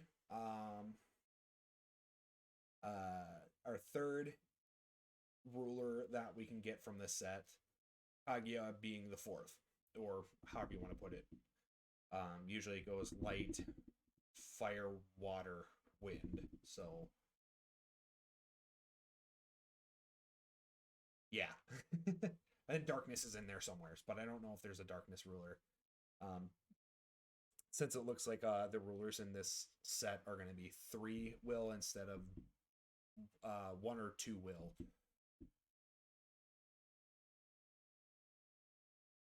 Let's see. Giants advance. Quick cast. Choose one. Recover target giant creature resonator you control. Produce 2 wills and any combination of attributes. Spend this will only to play giants. Let's see here. Choir of the Valkyrie, we already have. Let's see here. This is Arena expansion, Asgard. So this one you have to play the three will colors on hand. So when you start building decks, you're probably not going to play mono will decks. You're probably going to play dual or triple. Spud at one time when we were back physically playing in like 2018 at that time. He was, or no, not 2018. That would have been closer to 2016 upon release. He had a fairy tale deck that used the or the ruler Grim, and he basically had all this. He played all the stone colors, and it was not good, to say the least. But it was gimmicky, which was fun to play against and fun to play. Let's see here. So as arena expansion, Asgard, J rules you control gain drain. If you have a Faith Resonance, when this card is put into your graveyard from your deck, put it into the field. Holographic Rand Grid. So we're going to we're gonna put holographics, especially if we have playsets already in another location, and then we'll cycle out a non-holographic because holographics are always nice. Magic Stone Water. I also put the Magic Stones in its own little point. And then Life Token. Life tokens will be put into their own little point, just off screen.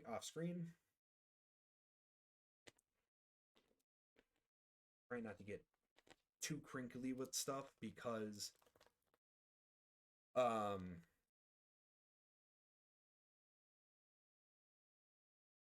unfortunately I had to put it right next to the mic, so I'm sorry. I'm really sorry. Please forgive me. So we'll show a few, and then we'll go and mark just to keep our thing kind of up to date. I wish that we had I had a better setup for the checklist, like where you could see it all, but unfortunately I haven't figured that out yet. I would almost have to have like two different views of it, but I don't think it would work out too well.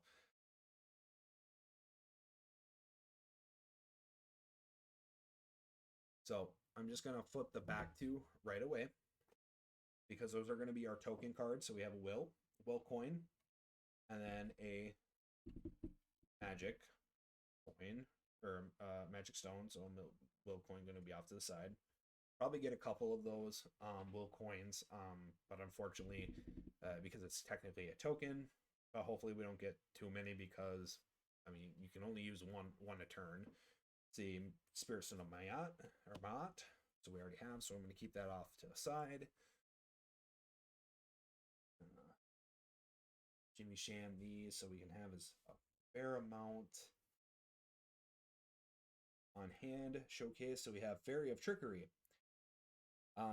Fairies used to be actually pretty OP back in the day, but because power creep is a thing in any card game, you end up some of the more overpowered stuff when you first started off aren't that overpowered anymore. This game does have two formats. Wanderers, which is a format where you can use every card. There is a ban list. I did actually find that out from the awesome community on the Reddit. There is also another one called New Frontiers or Frontiers. That one is like your standard competitive, so it's a two set or two cluster rotation, so 8 packs in a constant. Once a new set comes out, the back 4 are non-usable in that format. So this one is quick cast and flying. You may pay 1 water stone or 1 water will less if you control a J ruler. Enter rest target J resonator. It doesn't recover during its controller's next recovery phase. So basically, really good untap, or you tap something and then it doesn't untap until that next player's phase. When this card is destroyed, rest target J slash Resonator. It doesn't recover during its controller's next recovery phase. So, sorry, it's on your turn if it happens. Recovery phase on the opponent's turn. Recovery phase doesn't happen for that for those targets. Then it comes to your turn, and then on their next turn, they're able to recover that card. So you basically are able to keep it tapped, depending on when you play it, for all, 2 of your own turns. Let's see, we have Calamity Shield. So we here see an actual dual cost chant. Instead of this was an addition, so it was more like a field card. Quick cast, choose one. If damage would be dealt to you this turn, it's dealt to your opponents instead. Otherwise, if damage would be dealt to target J Resonator you control this turn, it's dealt to your opponents instead. Or if damage would be dealt by target spell or ability with a single target this turn, it's dealt to your opponent instead. And then if you have Chaos as a force resonation, you may pay a light will less to play this card if you control a J-Roller with tails. So in the Gnarl Thotep, it would just be a plain red card. So that would be something that you probably, if you wanted to kind of update that starter deck, this would be a card that you would toss in to make it either a different style of play or even just kind of shore up some options as a side deck thing, because you're able to do that. Let's see here. We have our first darkness. Well, I guess anything that isn't light or fire, magic stone style cards are going to be the first. We have, oh geez, hold on. Soul Stealing Valkyrie. So Valkyrie got flying. Enter, destroy J ruler you control. Your opponent loses 200 life multiplied by the total cost of that J ruler, and you gain that much life. Interesting.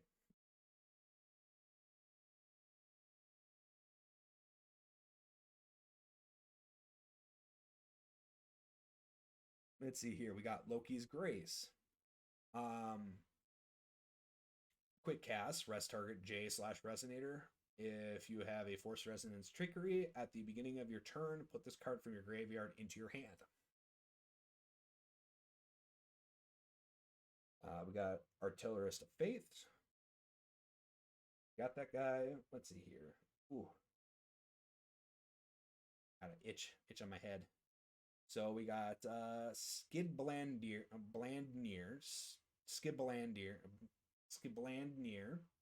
Magical Sailing Ship. I apologize for any butchering of the of any of the Norse pronunciations. Quick cast, enter, because it's an addition, so it's a state on the board. You may search your deck for a giant, reveal it, and put it into your hand. If you do, shuffle your deck. Whenever a J ruler you control is destroyed, you may return this card to its owner's hand. Let's see. Tap target J slash Resonator you control cannot be blocked until the end of turn. Interesting. And then our first holographic that we have not seen is Mimi Tribe Spectator. Okay. See, J Resonator with villains you control gain +4/+4. Ooh. That's actually really good, because there used to be, here we go. There used to be a really good deck that I used to play back when I was playing physically playing. That was elf based, so it uses elf cards, creature cards. That there was a card that if I had a specific ruler slash J ruler, so a specific card as my ruler, that if when this card's put on the field, it's on the field, it stays on the field. If my ruler is that specific ruler, any card that has like keywords like flying, quick cast, like all these other things, pierce, defender, trample, if they got those keywords, as long as my J ruler was that, they wouldn't have those keywords. They would just be non-keyword monsters. And then also too, if just as a standard ability, all other elves I control gain +4/+4. So that's always like those types of cards are always good. Although I believe that was a 2-drop or two cost creature to play, whereas this is a 1 cost. So that's always neat.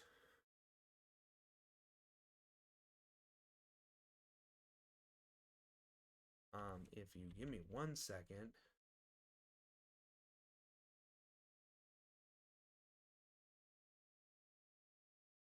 Excuse me if you hear that me typing to someone. Someone is over on my Discord is wondering what's going on with a issue. So give me 1 second.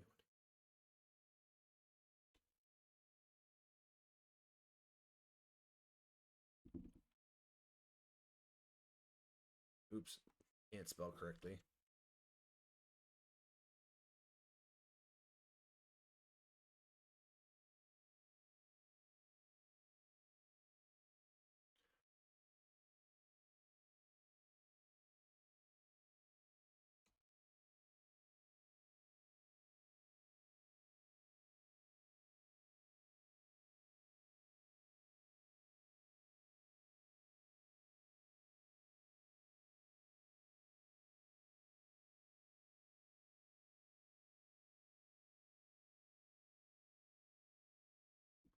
Eh.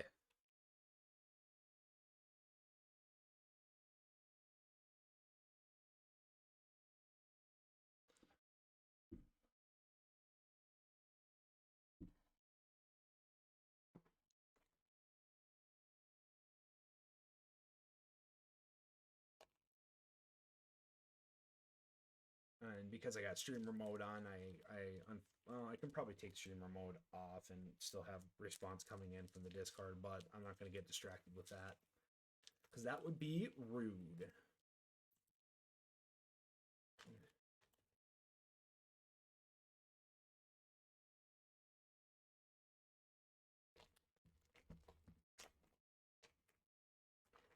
Oh, I guess I should probably show. So kind of what the packs look like. It doesn't look like they have varianted pack art like Pokemon used to have, or Pokemon did have.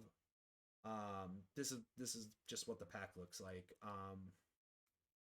It almost gives me a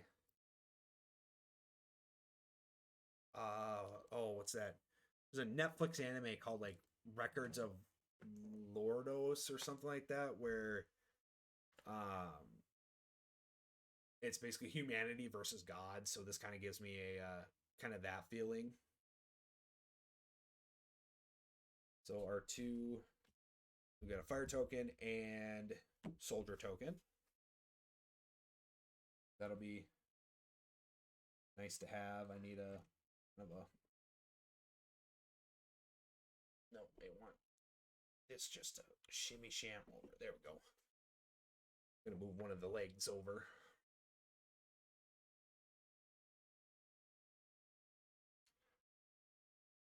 All right, take it from the top.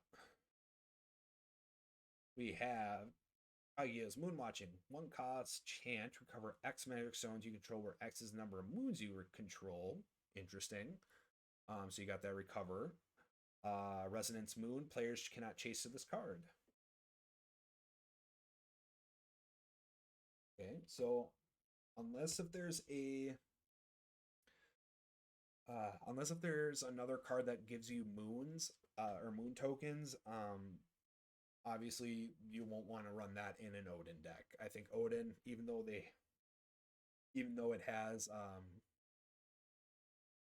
light, wind, and darkness, or darkness magic stones, kind of as its attributes.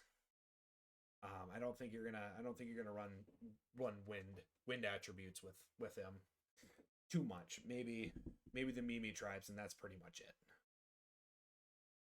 Let's see. Double blind, one cost, or sorry, two cost. Darkness water. Quick cast, choose one. Cancel target spell with tails. Destroy target J/resonator with tails. Force resonance trickery. Let's see. You may pay a shadow or a darkness less to play this card if you control a resonator with villains. You may pay a water stone less to play this card if you control a resonator with tails. So that's a very interesting. So this is probably going to be something if you're running tails or villains. You'll want to you'll probably want a sideboard, especially since you can use it as a like an like a tails hate card. So even if you're running tails, if you mirror match a tails deck, you're able to still work with it.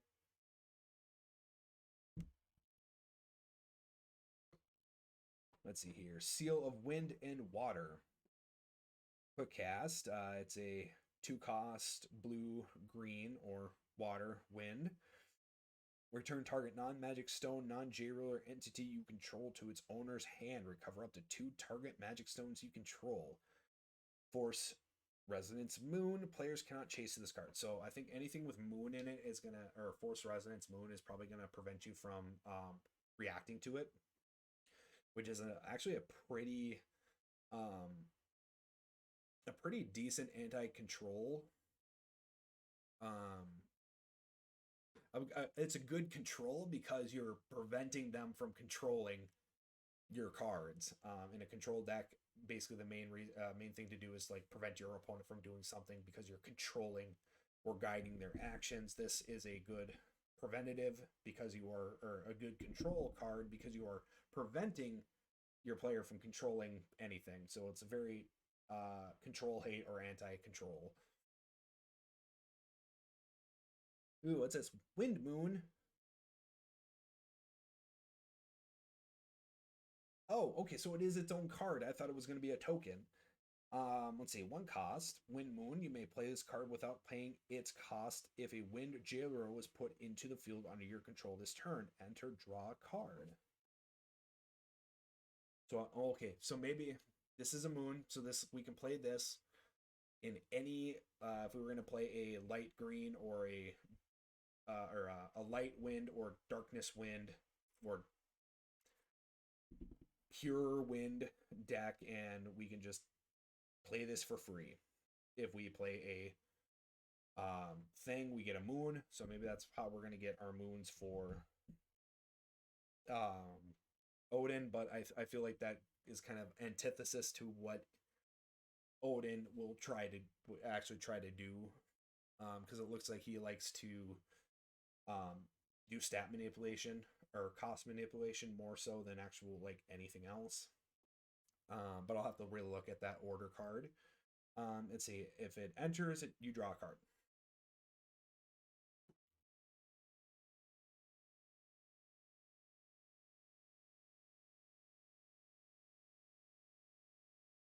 Let's see here. Number 1, Call of Darkness. You may search your deck for a card with villains, reveal it, and put it into your hand. If you do, shuffle your deck. Force Resonance Faith. You may search your deck for a Valkyrie without villains. Reveal it and put it into your hand. If you do, shuffle your deck. If you have Force Resonance Trickery, you may search your deck for a giant without villains. Reveal it and put it into your hand. If you do, shuffle your deck. Okay, so there's your search. Search is good. Like search. Let's see here. Odin's Gloom. Let's see here. 2 cost, darkness and light. Choose one. Destroy target J ruler. Your opponent banishes. Choose one. Target J ruler, or your opponent banishes a resonator, or your opponent discards a card. Those are your 3 options. If you have a faith, resonate, force resonance, faith, you may choose up to 3 instead. So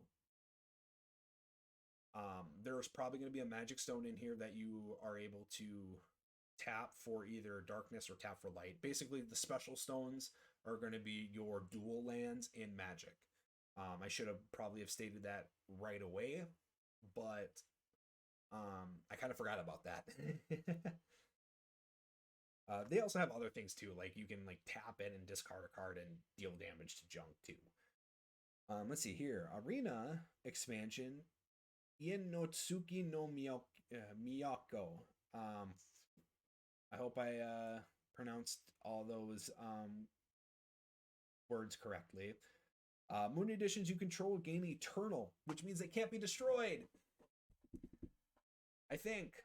And barrier, which means that they can't be destroyed. We'll check on that here in a moment. Force Resonance Moon, you may pay a light and water less to play this card if you control 3 or more moons.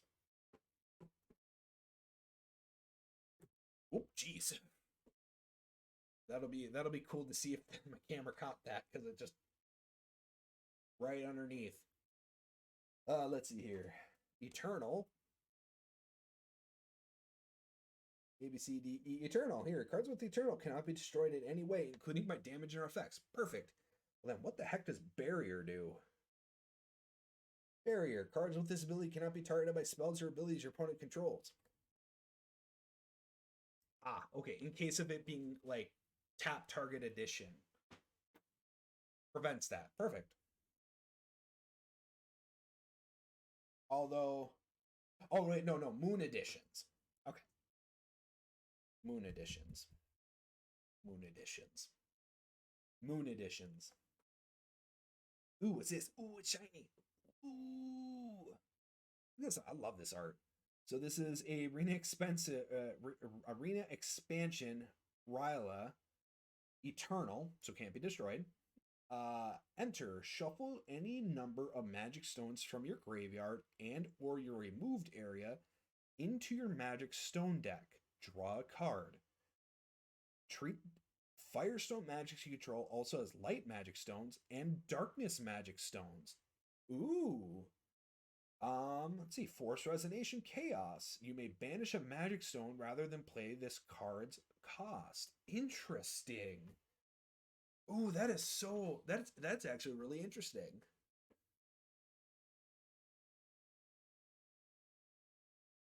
And then you just get it back. Oh, that is so cool. Ooh, that's good. So,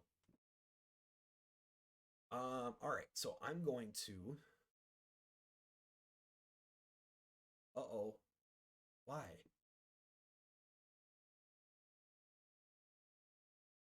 Oh, because it's being stupid. Okay. um, because the capture is dictated on the full screen, being full screen on my other monitor. If I shrink it down to move it over so it's front square on my main monitor, it's gonna make it weird. So we'll just have to deal. So we are going to quickly go through and grab Kaguya enters. We're gonna fill that in. So we got one of them. We got and war it shall be. We're gonna fill this in. We have Roar of the Underground Giant. Roar. There we go. Fill that in. We have Giants Advance.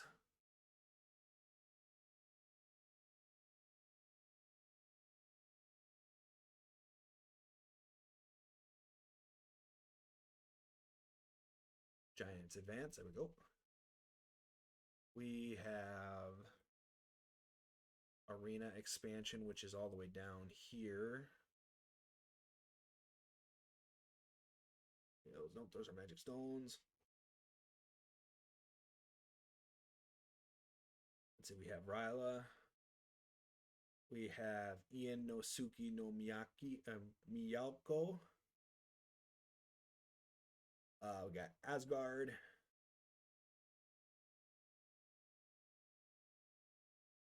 Oh, because I'm pressing bold, not the black. We have Soul Stealing Valkyrie.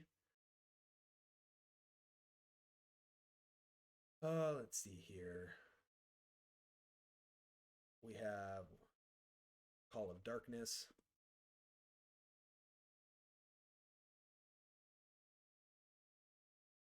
We have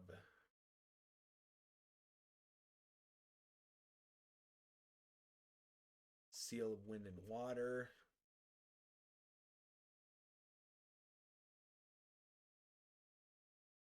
Right? Seal of Wind and Water. Did I see that right? Yes, Seal of Wind and Water. We should also have Odin's Gloom.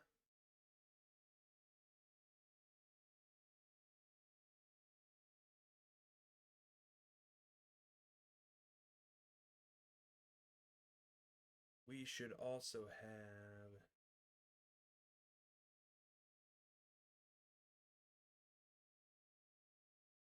Enemies, Calamity Shield. No, we don't got Utgard.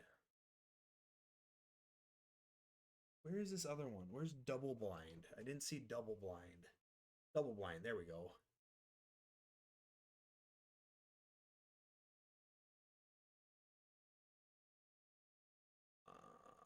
Let's see, Kaguya. Do we have Moon Watching? Yes, we did.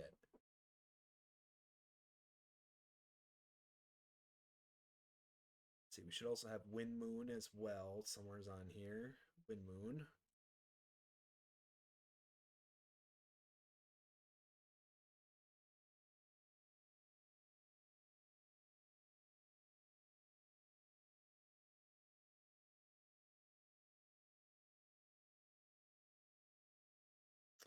Let's see here. And then we should have Skabaldnir. Should have Loki's Deception.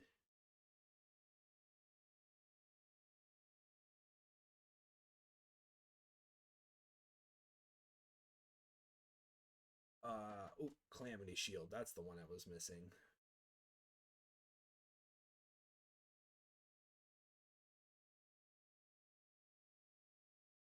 I can find it now. What is the card number? Card number is 72. There we go. When in doubt, look at the card number. Let's see, card number 54, Mimi Tribe, Spectator.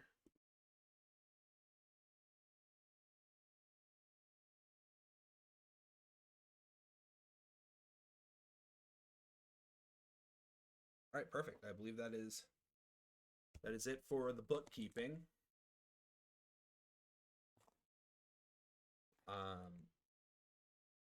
So how I'm going about it, I'm just doing going through the stacks by row instead of just going stacks by column.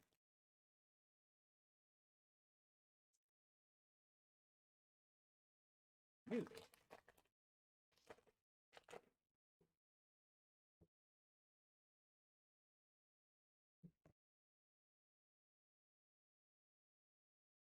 All right, let's see here.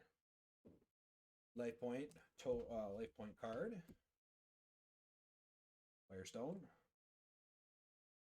Next card should be our hollow. So let's pay attention to symbols. So we have, I believe this is, no, that's a symbol. So instead of the common rare, ultra rare, super rare, it is Normal is the common. So we have Mass Giant of Trickery, 3 cost, who's a giant. You may play this card without paying its cost if you control an entity with tails and an entity with villains. Your opponent must target this card with spells or abilities if able. Interesting. Got a sudden manifestation of power. I know we have that. Explosive withdrawal. Ooh.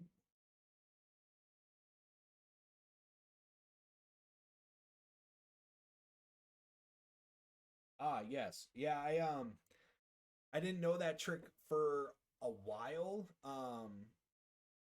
Capo, because well, I don't remember if that was a thing back in the Grim and oh,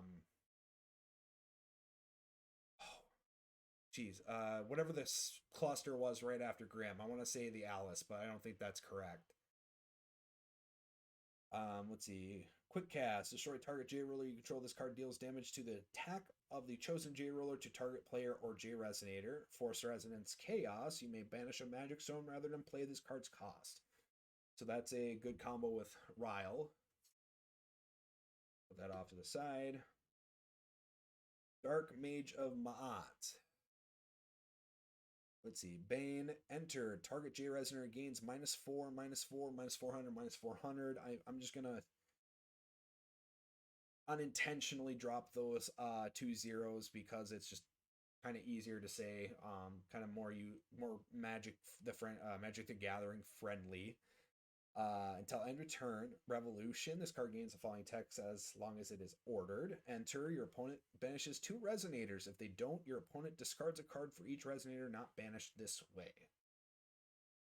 It's a pretty interesting card. Unfortunately, I'm going to end up running out of space. I was going to try to keep track of play sets here because of the whole card list that I developed. I made that. I didn't download it or found it on the internet. I kind of had to make it. But whatever. Shoot.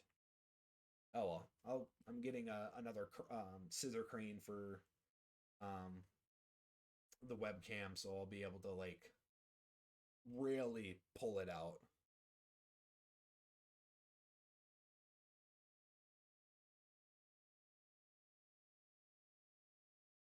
Yeah. Well, I know with my eyesight, trying to read these like little uh initial for the rarities is going to, by the time I hit 30, I'm probably going to be blind. Let's be honest. That off the side there, we got Night Moon, 1 cost. You control a moon, you can play it with paying its cost. If moon you control was banished or destroyed this turn, enter. Your opponent discards a card. Put that over there. Flaming Salamander. We already got a full playset of them through the villains starter deck. Let's see who we got here. We got Loki Strategy, a water, wind, and darkness. Quick cast. You choose one. Put target resonator or addition on the bottom of its owner's deck. Draw a card. Recover up to 3 target magic stones you control. Force Resonance Trickery.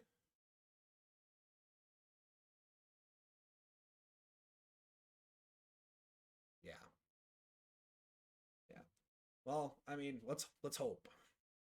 Let's hope that I get everything for with four boxes worth of packs. Let's see if you control a resonator with tails and a resonator with villains, you may choose up to 3 instead. You may pay a wind and darkness less to play this card if you control a resonator with tails and a resonator with villains. So I'm guessing Loki might be both, or might not have the tails or villains.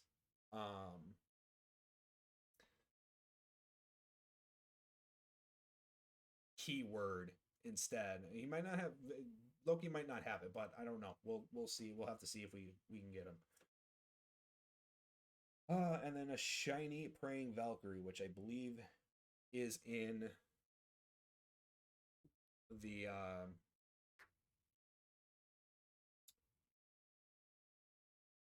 yeah, shiny playing Valkyrie, which I believe we got from the starter deck. So we'll put that off into its own section off to the side.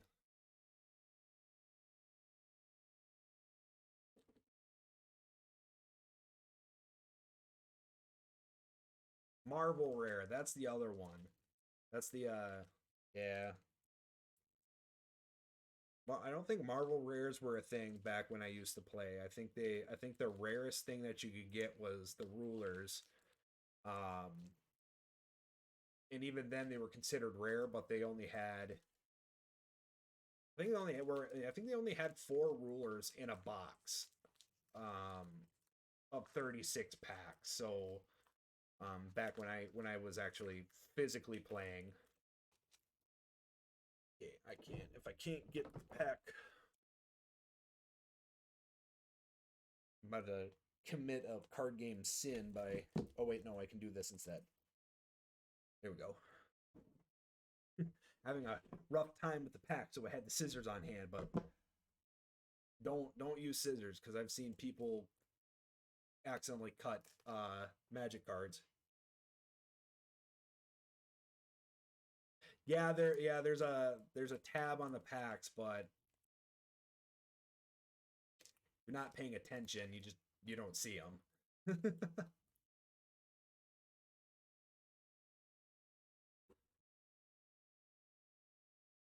You're not looking for it. You're just not seeing it.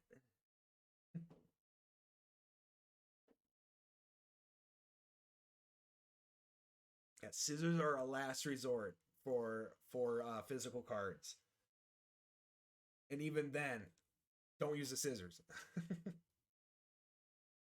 See, a life card. We've had this one from the starter deck, so no new art.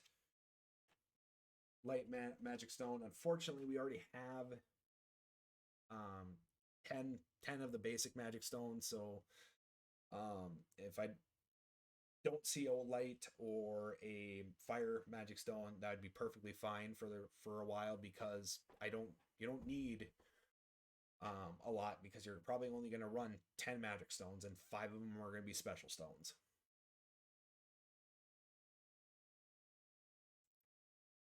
Okay, all right. So we already have Cthulhu's Intimidation. We already have Keep the Faith. Eh. Let's see. Light Mage of Ma'at. Let's see. Wizard Resonator, 2 cost. You may pay 1 less to play this card if you control a J ruler. Enter. This card deals damage equal to the attack, to its attack to target J slash Resonator. Then, if you do a revolution on it, prevent all damage that would be dealt by target chance spells until end of turn. Ooh, interesting.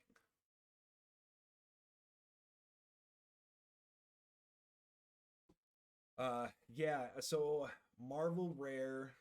Oh yeah, like I said, I think back when it first came out, rulers were considered were still considered rare, but you were only guaranteed 4 rulers for each booster box, and most of the time they had like 8 rulers per set, or no, per pack in back in the day.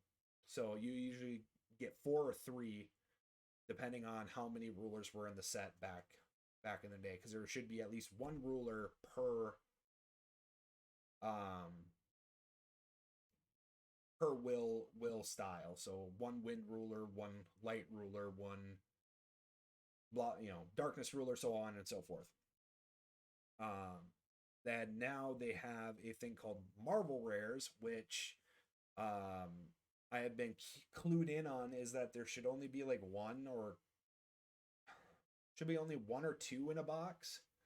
So you gotta, if you're, the physical card game, you gotta get multiple boxes to get the full set because, company's got to make money somehow.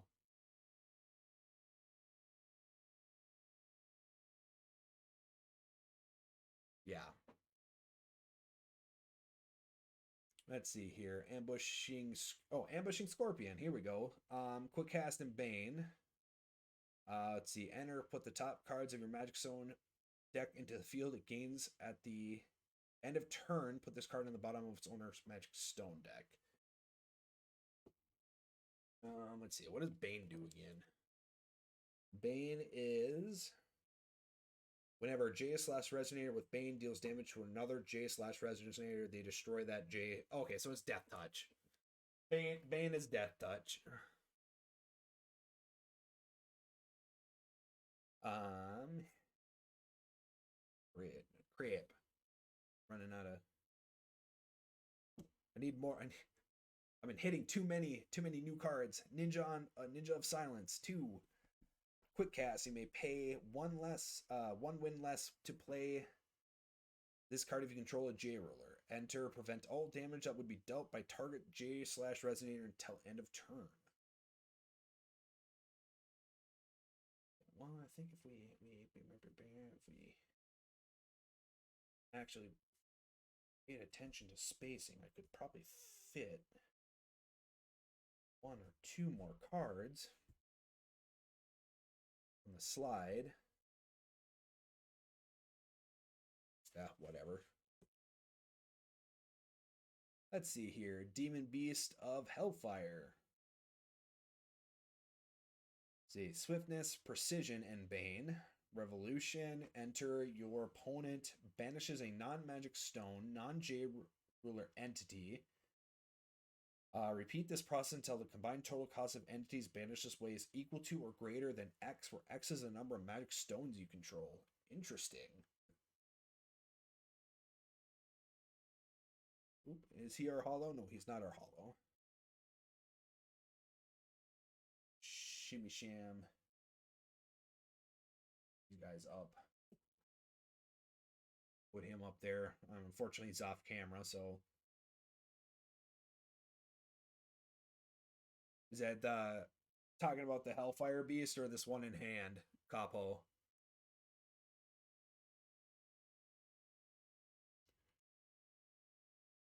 Let's see. Shamil, Giant of Distrust, is the one in hand. Who is a villain, 4 cost. Oh, the one in hand. Okay, so Shamil. You may pay 3 less to play this card if your J ruler control was destroyed this turn. When this card is destroyed, J Resonators gain 1,000 minus 1,000 until end of turn. Ooh, interesting. Revolution. Enter. Your opponent discards 2 cards. Well, yeah, I mean, this guy's good. You order turn 1. Or sorry, turn 2. Get your J Resonator destroyed, and then you can drop a 13/13 or 1300 for 1 mana.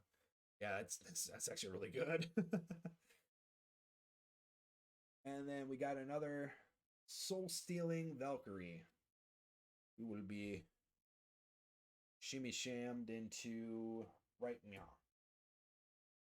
Wait a minute. Yes. I do like how a lot of the shinies they have less of a border, or like the opaqueness of the background is like non-existent, so you can actually see the full art. Which I mean, like I keep saying, this art is absolutely amazing. I absolutely I love this card game. I just unfortunately I was I didn't keep any of my cards from back in the day, and I would have loved to have actually had a decent old school collection to play the Wanderers format, but I would be looking at, I wouldn't say mucho money, but definitely I would have to get almost 3 clusters worth of cards.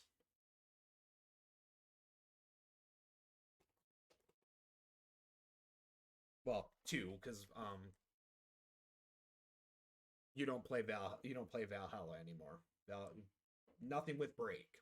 There was a card mechanic in when it first came out in Japan, and then some of the cards that came out in the United States when it shipped over. They had a system called Break. Do not remember any of the mechanics of Break. I just know that it had to do something with like life point cards. Like after every 1,000 life life damage that you take, you had 4 cards on the side that after 1,000 you'd flip it, and then if it had a break effect, you would get that effect. There was a card called like Running with Elves back in the day that gave all elves like 1,000, or plus 1,000, plus 1,000, and it was kind of crummy, or not that good, especially since after the Grim Cluster they removed Break.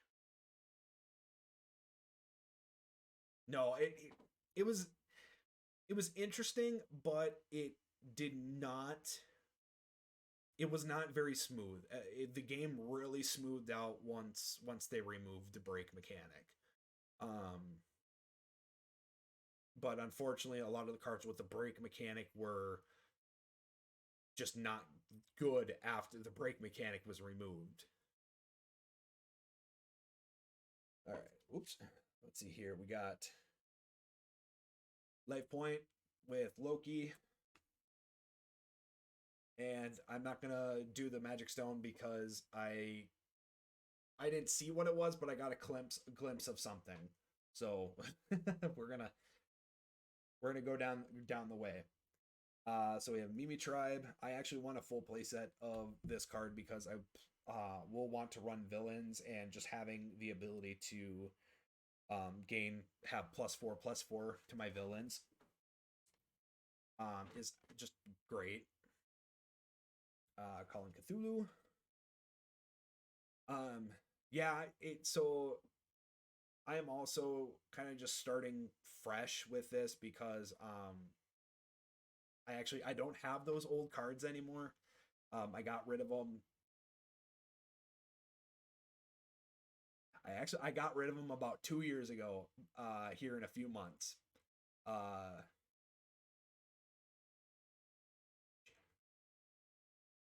The end of April will be 2 years.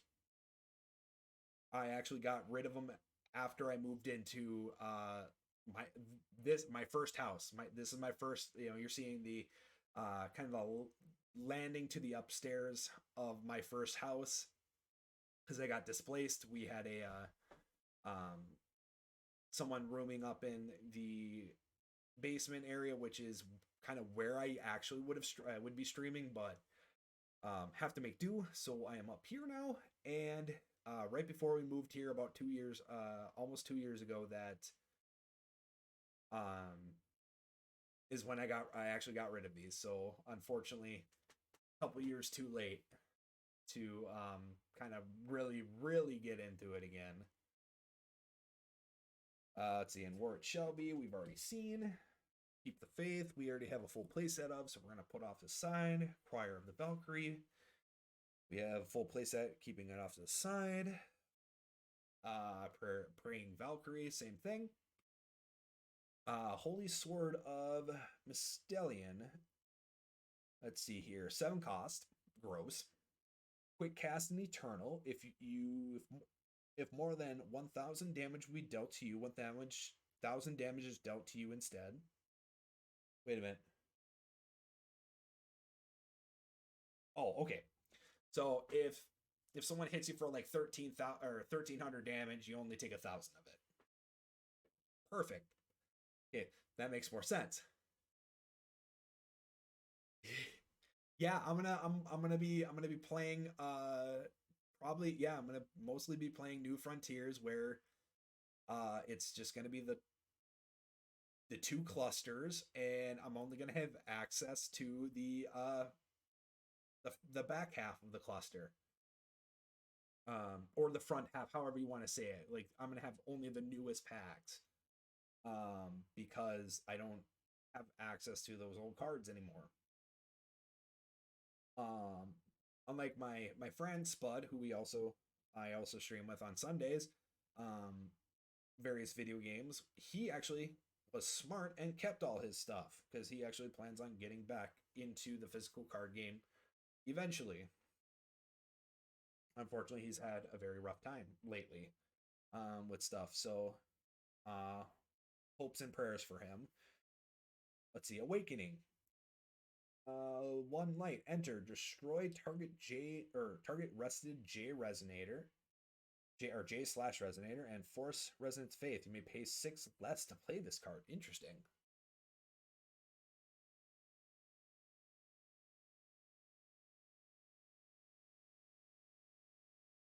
Put that off the side. Order of Trickery. So here's Loki. Already got, bam, three out of the four. Let's see here. Order comes in J Ruler. Let's see. Destroy target. So 0 cost. Destroy target card. Play this ability only once per turn. You may call a magic stone.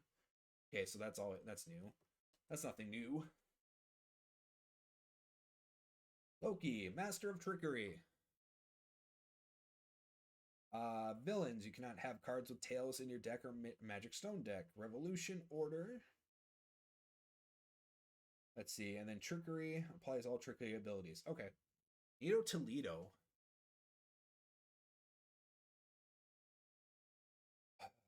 Unfortunately, I got to put it up here off camera. But hopefully we can slide stuff down once we get play sets of, and then I can put them off to the side. You should be this card. This pack here. Yeah.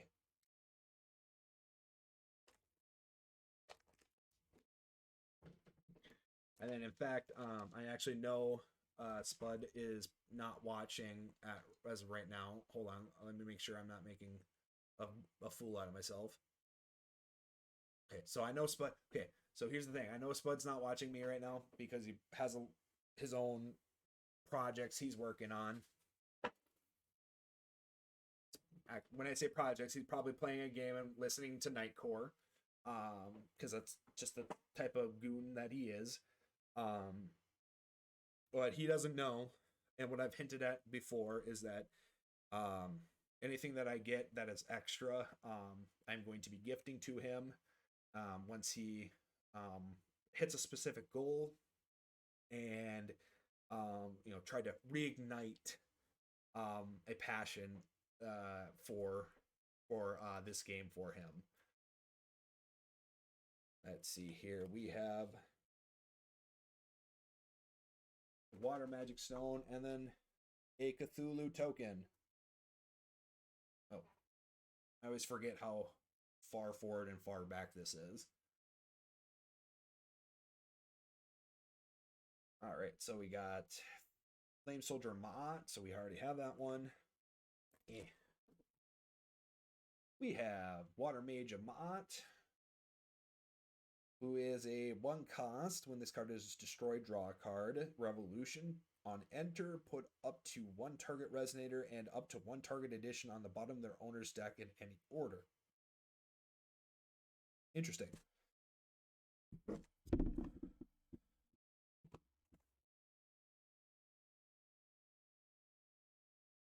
Okay, now we're spreading off the playmat. Lovely. Hate that. Soldier Minerva. Red Flame, which we already have. Full play sets of. Gale of the Moon, 2. Quick cast, cancel target spell, put a Wind Moon Edition token into the field. Okay, I always love cancellations. That's always good to have. Let's see, Repeating Faith Revival. And then Wind Knight of Ma'at. So I'm guessing. Okay, so I know earlier I stated Ma'at was kind of more of an aspect or an essence back in the early like lore of the card game, but it looks like he's like Maat is more of a driving force, like an actual like entity. I don't think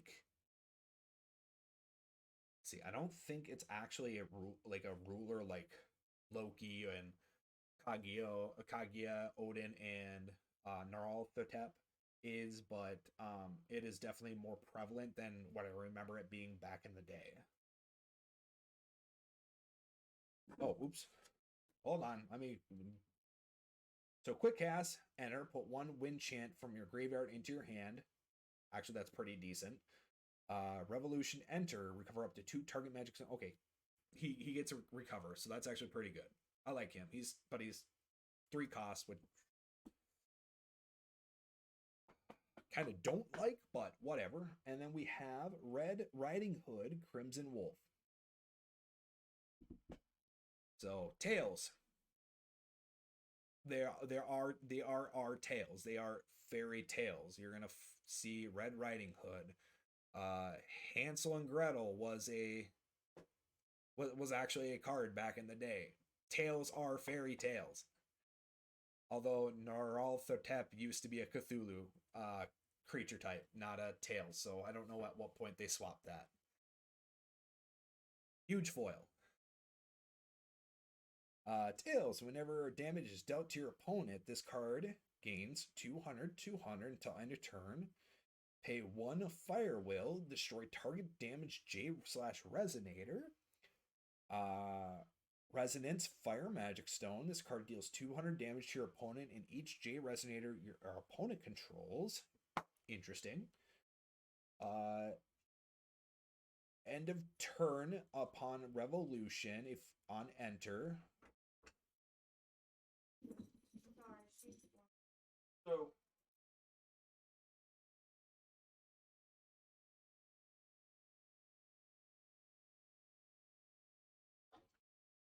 apparently the water's better up here. Dog really wanted to be upstairs. Enter. Put the top two cards of your Magic Stone deck into the field rested. They gain at the next end of turn. Put this card into the bottom of your owner's Magic Stone deck. Interesting.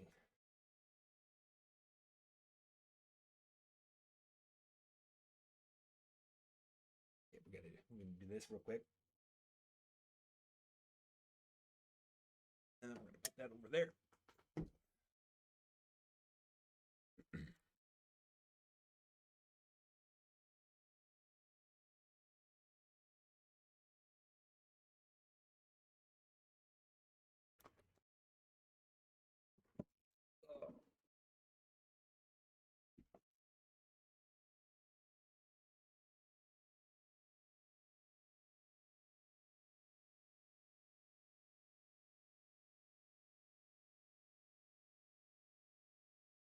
There we go. Make sure my sleeves are rolled up. We got Phantasmal Ascendant, which we have full copies of, and War It Shall Be.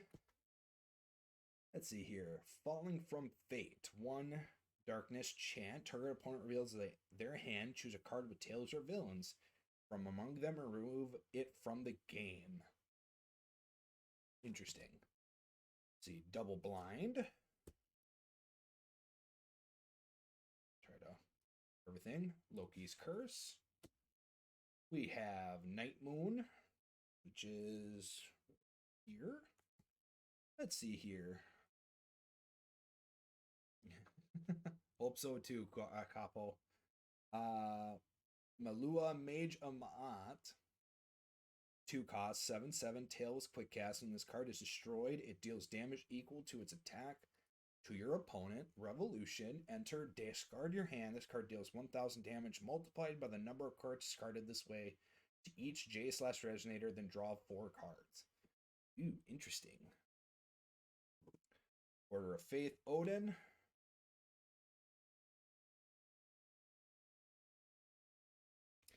And the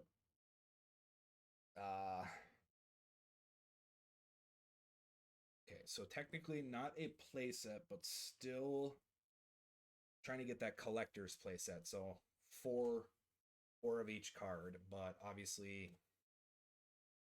probably not going to get that. Especially since the ultra rares are two per box. So Firestone and Moon token.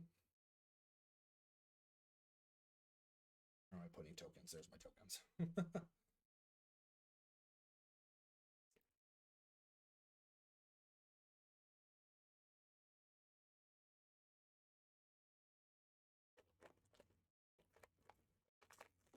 Yeah.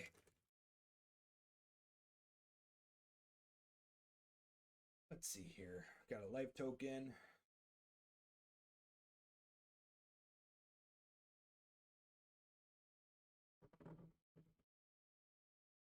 Yeah, I'm gonna do something a little bit different. This card needs to come with me to go over there.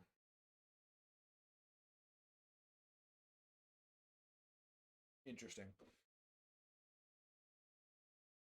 Okay. Let's see, Roar of the Giants. Two of those. Phantasmal Ascendant. We got Light Mage of Ma'at. We got right over here. We got Falling from Fate, which we placed right over here.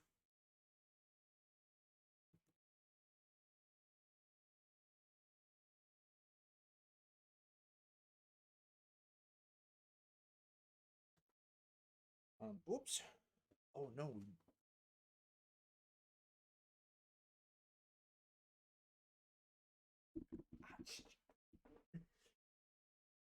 Let's see here. Ninja of Silence.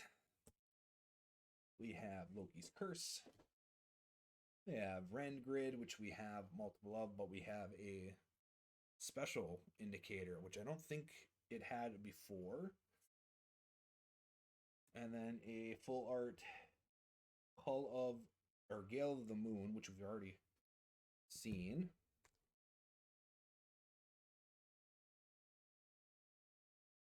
Try to go quickly.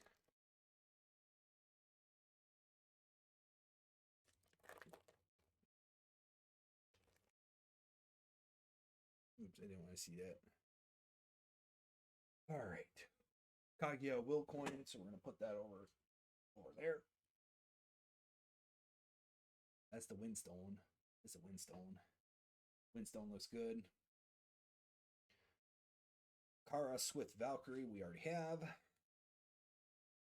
Spirit of Ma'at, we already have. We have Fairy of the Trickery. Need to stop doing that because my sleeves are not.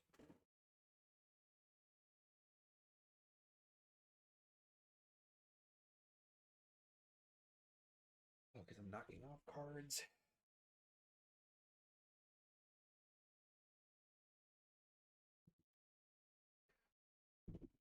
Jeez.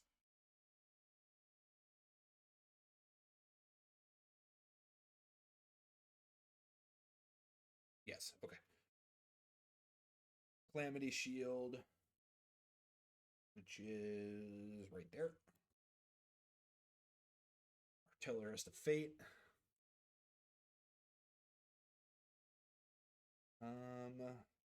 Hall of Darkness. And we got our first Feath Sing. Feath Sing was kind of like a stereotypical librarian witch. So, big glasses, witch hat, broomstick when she first was released back in late Grim Cluster. So we have Feath Sing, 100 Years of Wizardry. She tail, quick cast, ender, cancel target spell or activate or automatic ability your opponent controls unless its controller pays X, where X is the number of entities you control. So very similar to what she was originally, but she was just when this card is played as a quick cast, negate, target, whatever. Revolution, Revolution, pay 0, return the card. Return the order card, ordering this card to your ruler as a ruler if you do draw a card. This card is now a non-order resonator in the field. And she's a one. Oh, she's a one cast. Ooh. Feasting, I think back in the day was at least a 2 or 3 cast, but had more attack, I think. Roar of the Underground Giant. It should be 3, so hopefully we can get that going.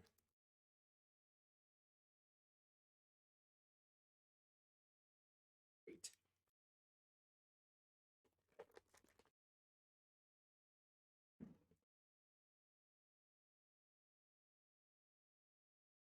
See another.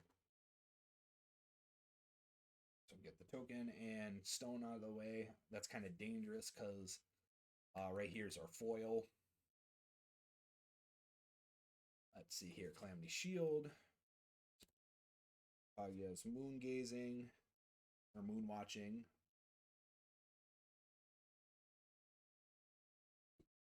Let's see, that's our third fairy. Tillerist, Purifying. Here we go. This is Arena Expansion Urtgard. So this is Loki's. Let's see, whenever a J Ruler you control is destroyed, this card becomes a 2000 Resonator until the end of turn. It's still an addition. Jeez. This card gains barrier until the end of the turn. Force Resonance Trickery. You may pay a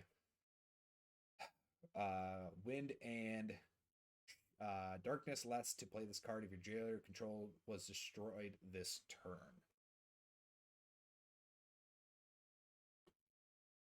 Set up by Loki, and we got a foil Ma'at.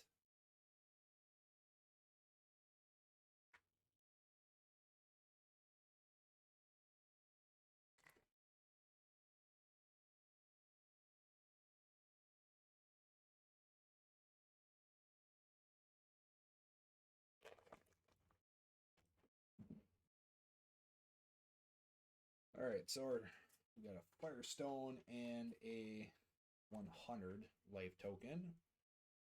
We have Dark Mage Ma'at right here. We have Flame Soldier, who we have. We have a Water Mage Ma'at, which I don't remember. Right over here, off screen. Soldier of Minerva. Giants Advance. Second Giants Advance. Flaming Salamander, which we already have. Rebirth of Flaming Disaster. Destroy target J Ruler you control. Put a 400/400 Fire Cthulhu Resonator token with Swiftness into the field. Put, let's see, if your Force Resonant is Chaos, put X where put X 400/400 Fire Cthulhu Resonator tokens with Swiftness into the field, while X is the number of magic stones you control. And then our rare is Loki's Deception, or Hollow, I should say, is Loki's Deception. Quick cast, choose one, gain control of target enter ability, or change the target of target spell or ability with a single target. Let's see, Trickery Resonance. You may remove 2 water cards in your hand from the game rather than pay this card's cost. Interesting.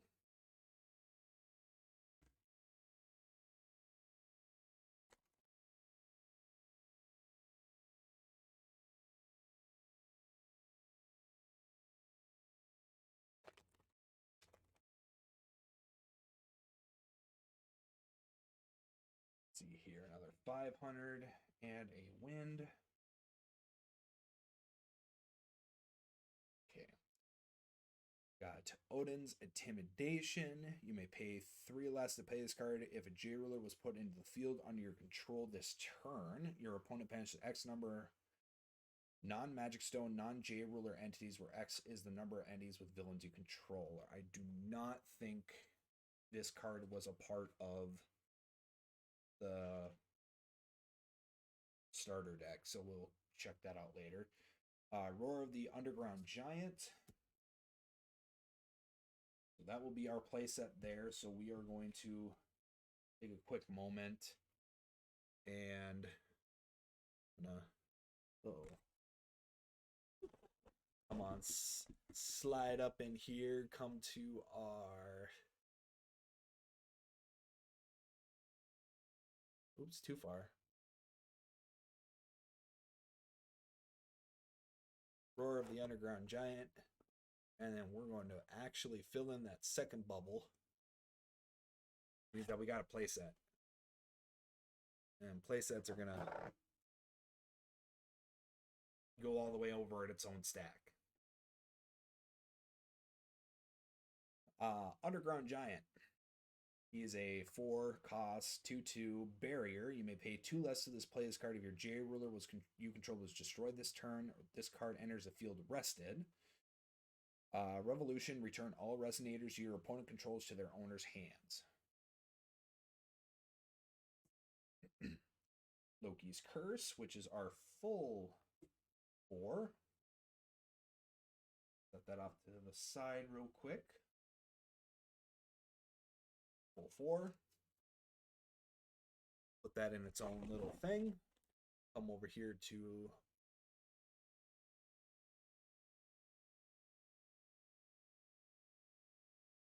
Loki's Curse, which I thought was Deception, but I misclicking it. Luckily, I did get it eventually, and then we'll just click the other box so that we have the full play set for that card. Let's see here. Oh. Okay, so Giants advance. Moon Rabbit Spectator. So J resonators or tails you control gain 400.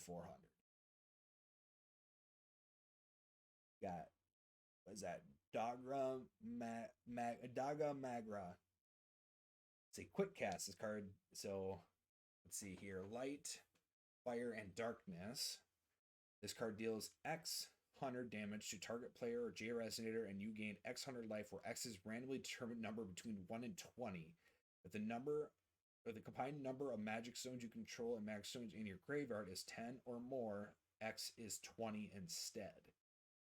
Okay, so you need a 20-sided die for this, unless if you have 10 or more magic stones, and then it's just a straight 20. So that would be 2,000. Let's see. Forest Resonator Chaos. You may banish 2 magic stones rather than pay this card's cost. Okay, so there is obviously some like weird pseudo like, yeah, you can play all 3 if you're running a 3 magic or a 3 will stone deck, but if you want to do pseudo fire, mono fire deck, here you can do it. And then, foils Loki's Curse. Okay, so we're gonna need to find a home for you. Get you over there. Okay, we're gonna put foils. Foils that we don't already have full play sets of. Actually, that's a lie. We have a full play set of that. I don't know what I'm doing with foils. To be 100% honest, I don't know what I'm doing with foils. They're just gonna be tossed off to the side and dealt with later. If we get a full foil playset, yay! That'd actually be awesome.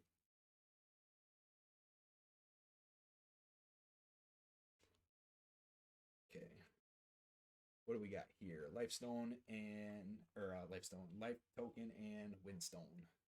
Perfect. Wind Moon.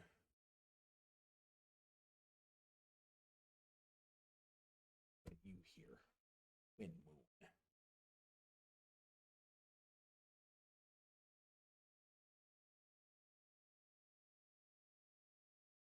I know I got you before.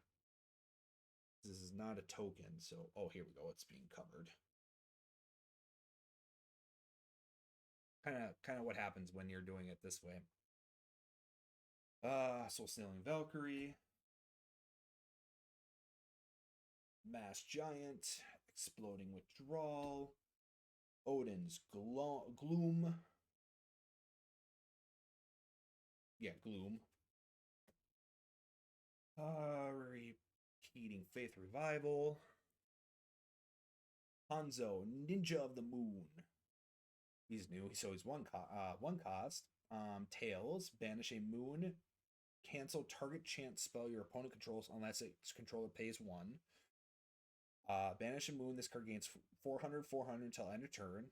And then Revolution on enter, you may pay X. If you do, put X Wind Moon Edition tokens into the field and recover up to X target magic stones you control. Dang.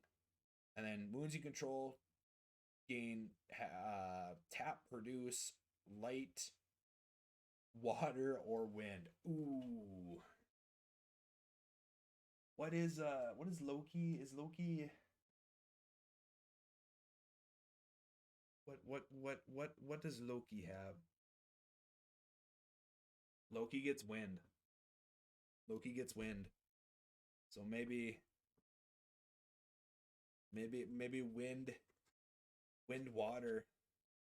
And then we got salamander.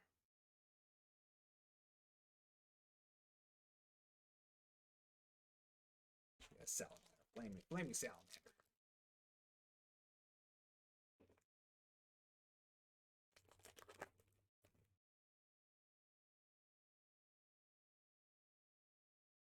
Let's see here. So our cards are Darkness, Willstone, uh, Will Coin. See, we get Mimi Tribe Spectator, which is our third copy. Cthulhu's Intimidation we have. Keep the Faith we have. This should be our second copy of Light of Ma'at. We have a Demon Beast of Hellfire. It's Hellfire. Praying Valkyrie. We already have. What is this? Mistelthian, Dark Sword Saint. She's a wanderer. Villains pierced on will activate abilities of other J resonators cannot be played. Interesting.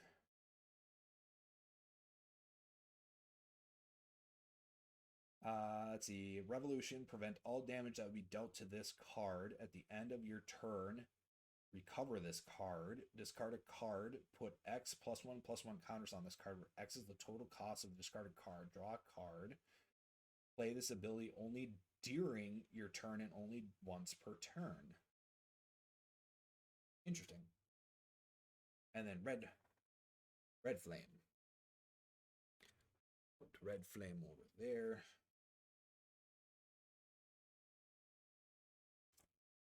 I don't plan on typing anytime soon. I'll just start tossing up on my keyboard.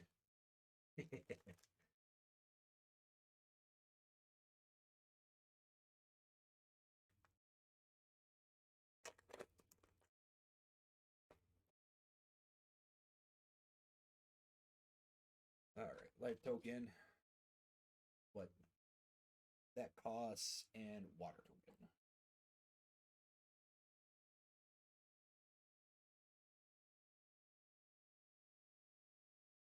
Okay, so then Mass Giant. Sudden Manifestation. We already have Explosive Withdrawal. It's our third Dark Mage Amat. Rabbit Spectator. Repeating Faith. Who is this? This is Phantasmal Scarlet. Target J Resonator loses all abilities at the end of turn, then destroy it. You may banish a Darkness and Magic Stone rather than pay this card's cost if you have Force, Resonation, Chaos. An Artillerist of Faith.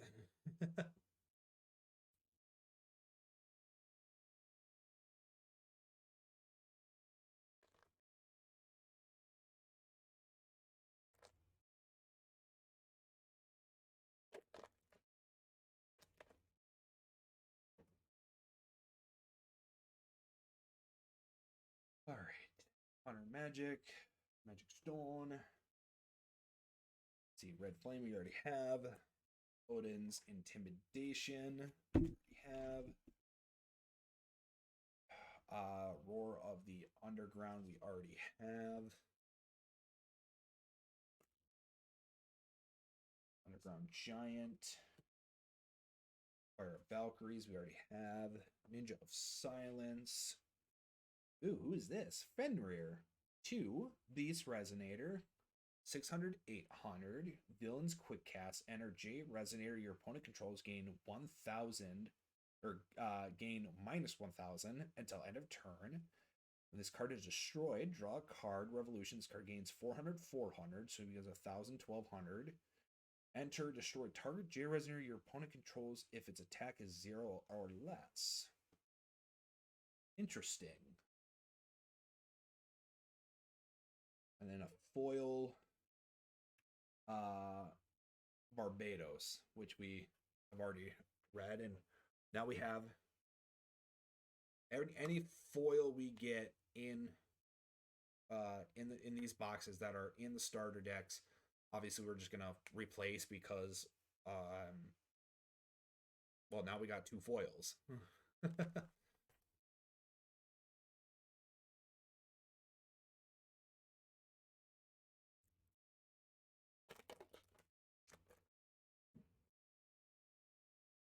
All right, let's see. What do we got? We got Willcoin and Wind.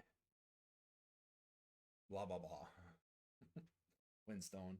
All right, here is our full play set of BB Tried Spectators. I'm going to put that away. And then quickly mark it. Wind.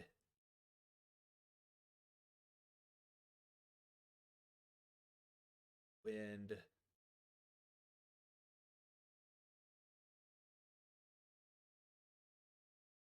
BB Spectator. There we go. I think it's going to be easier if I mark the play sets as we go, and then at the end of the stream mark what we have that we ended up not getting play sets of. Cthulhu's Intimidation, Keep the Faith, Light Ma'at, which is a full play set.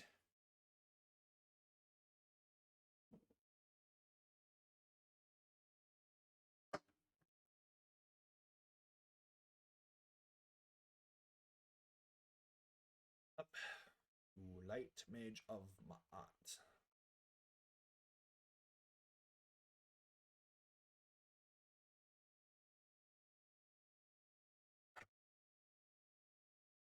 Let's see. Hellbeast is its own. Curse we have extras of, and I've not thought of what to do with extras. Okay, here's what I gotta do. We'll wait on Brunhild in just one moment.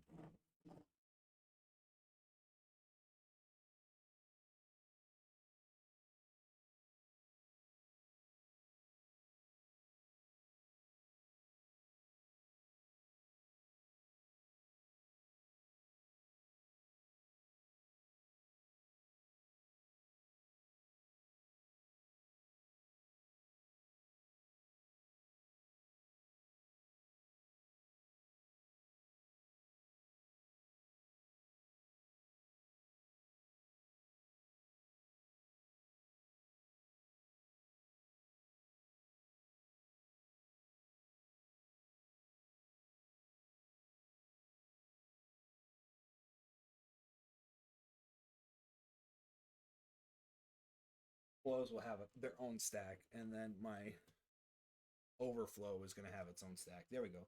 We got Brunhild, Sign of the Faith. She has a villain, Flying and Drain. Put target non-chant light card from your graveyard into the hand, or into the field. If this card would be put into a graveyard from any, remove it from game instead. If you do, it gains. If an effect you control would refer to the total cost of light Cards in any zone, you may have it refer to that total cost plus 2 instead. As long as it remains in the removed area. Revolution, apply the revolution ability of all light creatures. Jeez, interesting. Okay, so definitely if you definitely want 4 of these. Ooh, and Dark Mage Amat.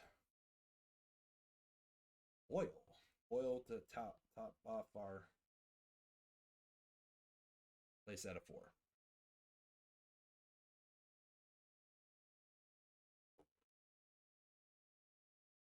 Dark Mage of Ma'at.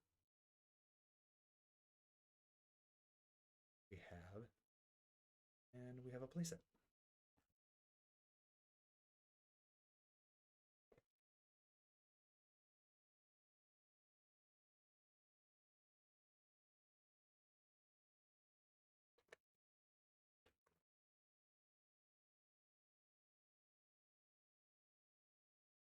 Stone and Life.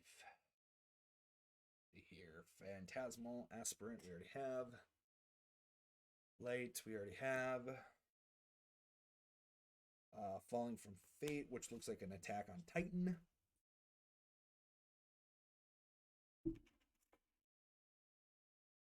We have Kara. We have our third. Tillers of Fate. Ooh, who is this?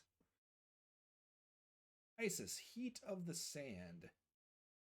Ascended 2 cost, Tails Quick Cast, Resonance, Fire, Magic Stones produce fire.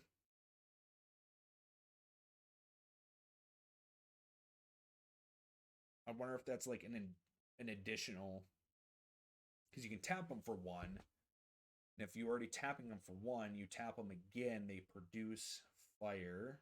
Banish a Magic Stone, draw a card, Revolution, enter, put the top card of your Magic Stone deck into the field rested.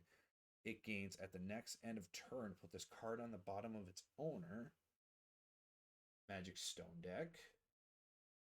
And then Night Moon. Which unfortunately is not a full playset, but I will not sniff at hollows.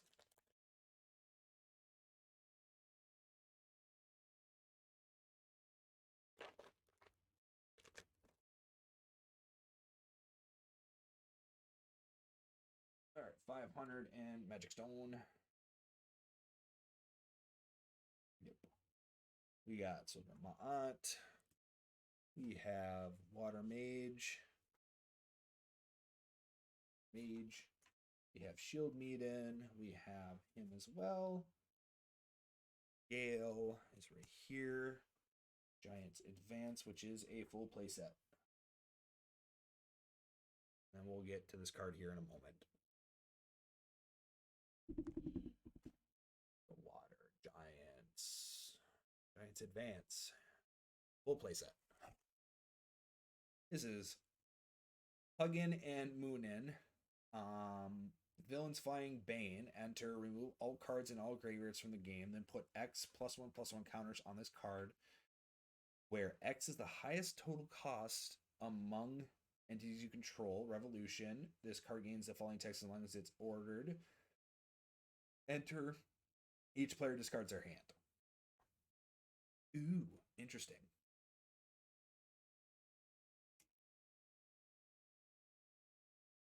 And then here, Gungnir, Magic Sphere of Devotion. Quick cast, destroy target J-Resonator you control, destroy all J/Resonator your opponents controls, and remove all cards in your opponent's graveyard from the game. Ooh, gross. You may pay a light and darkness less to play this card during your main phase.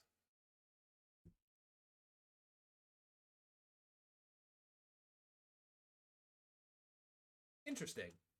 Does it have quick cast? Oh, it does have quick cast. Interesting.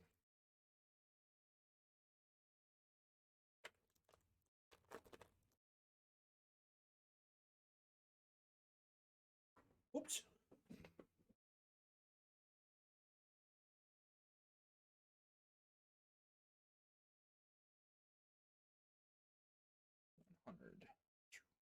we got Ambush Scorpion, which I don't see anymore. Well, I know for a fact I didn't get full playset of it.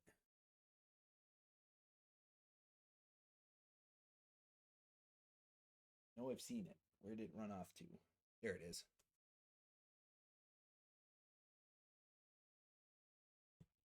Phantasmal Ascendant, which we already have. This is our fourth It Shall Be War. That's a playset.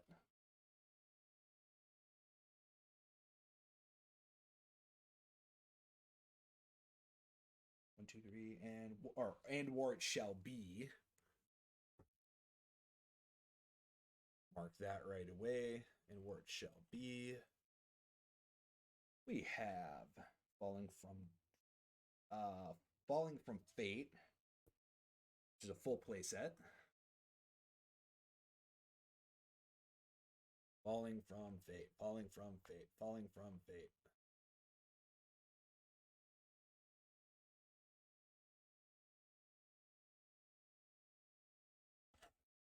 Let's see, Night Moon. That is our fourth Night Moon.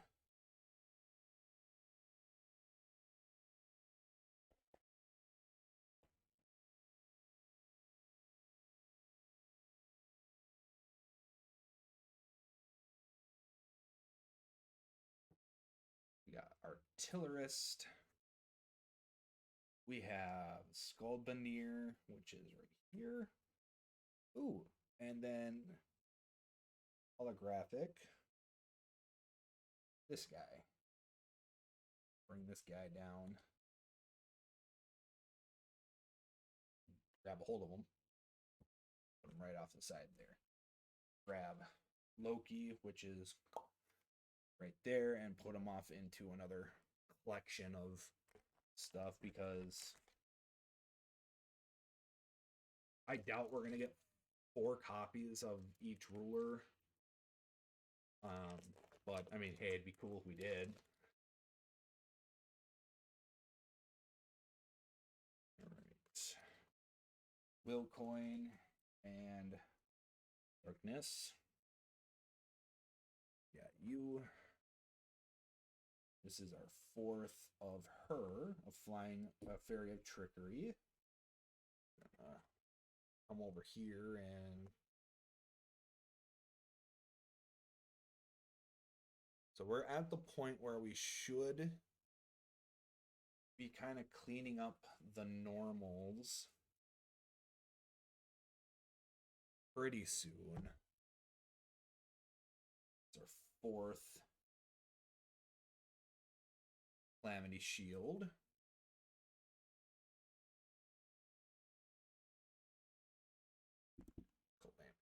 Calamity. It's a fire light.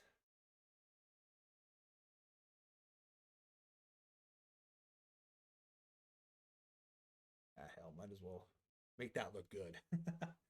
get that black line. 4, 2, 3, 4.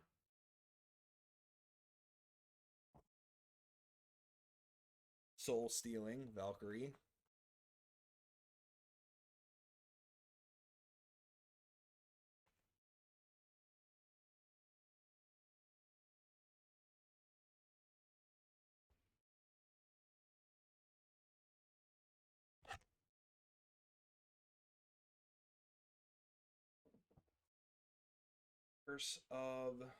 Loki's Curse we already have.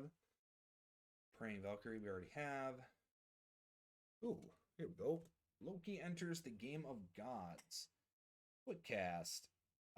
Choose one target. J. Resner gains -2000/0 until end of turn. Draw a card or produce one will of any attribute. Draw a card.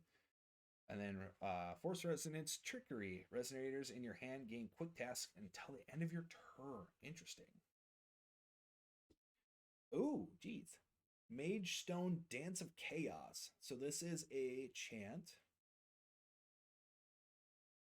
1 cost, put the top 3 cards of your Magic Stone deck into the field rested. They gain at the end of the Next turn, put this card on the bottom of its owner's Magic Stone deck. Force Resonation Chaos. Then you may banish any number of Magic Stones, destroy all GA Resonators with total cost equal to the number of Magic Stones banished this way. Ooh. That's really cool, but you would definitely be looking at playing mono red and having a full stack of 20 and running probably 4 of the Ryle.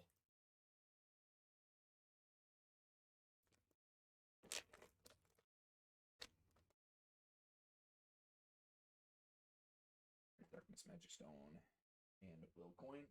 Yeah. Alright, Odin's Intimidation. Roar of the Underground Giant, which we already have full playsets of. Underground Giant. Like we only have 3 of. Mimi Tribe, we have a full playset of. Salamander, we have a full playset of. Fire of the Valkyrie, we already have a whole full playset of. Odor enters the Game of Gods. Okay, quick cast, choose one. Look at the top 3 cards of your deck. Put one of them into your hand, put one of them into your graveyard, and remove one of them from the game. Okay. Put X plus 100 plus 100 counters on target J Resonator you control, where X is the highest total cost among entities you control. Force Resonator Faith to destroy up to one target non-Magic Stone entity with total cost X or less, where X is the highest total cost among entities you control. We're gonna yeah, okay, right over there. And then this is our 4th Hell Beast foil. Always good to end on a foil. Normal.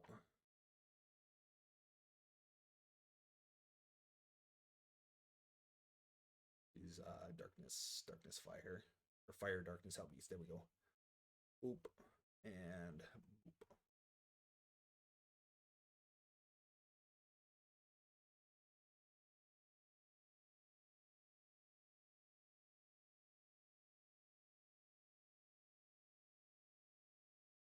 I'll kind of get some of these guys squanched in as possible.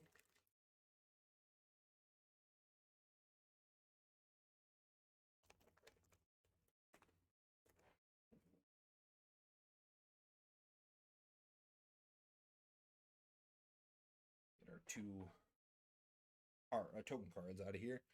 Double Blind. So only got 2 of. Calamity Strikes, we got multiple copies of. Kaguya's Moon Gazing. A 3, nope, that's 2. Shafari, we are done with. Bearing Valkyrie, we are done with. Odin's Gloom. Wind of Asgard. 1 card, a 1 cast. Quick cast. You and your entities you control gain barrier until.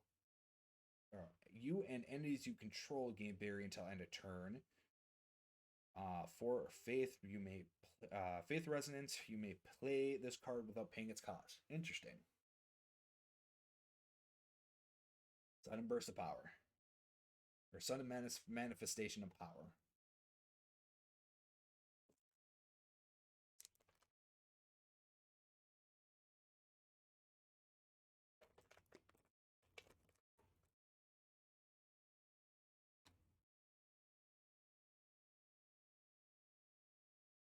All right, Kaguya's Moon Watching is a full set.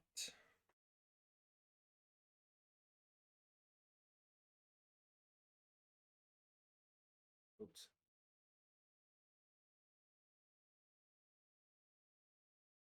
This one right here.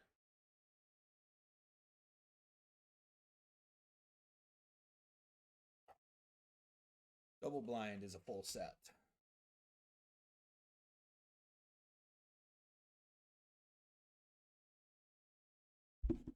Ow. Where is Double Blind? There we go.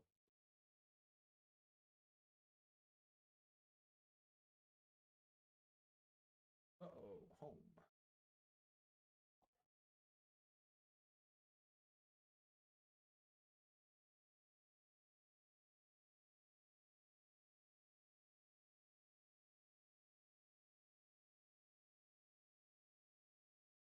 Oh, let's see here. Seal of Wind and Water. We have Wind Moon.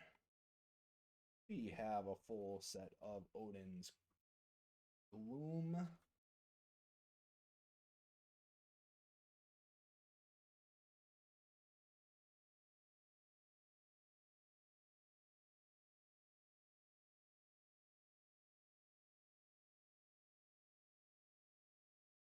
Odin's Gloom. Fortunately, not a full playset of Call of Darkness. And then we got Rabbit Ninja. Great. The Rabbit Ninja. Tails. Whenever this card attacks, it gains flying until end of turn. Rest a recovered moon you control. This card gains swiftness until end of turn. Rest 2 recovered moons you control. Recover this card. Revolution. Enter. Draw 2 cards. Put 2 Wind Moon Edition tokens into the field.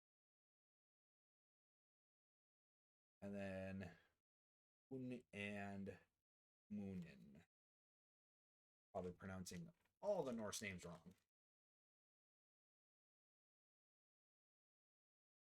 Except Brunhild. I know how to pronounce Brunhild. And in fact, it's not even Brunhild. It's Brunhilder. Get that R at the end. Will token and other token. All right. Spirit of Ma'at. Already have. It's our third Seal of Wind. We already have him. We already have him. This is our 4th Gale.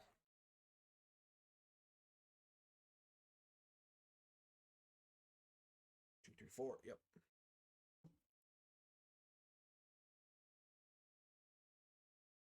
What is that? A 2 green.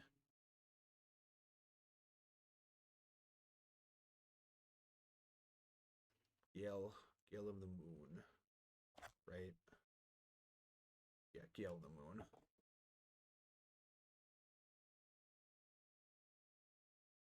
Oh, let's see. I believe that is a full playset of Call of Darkness.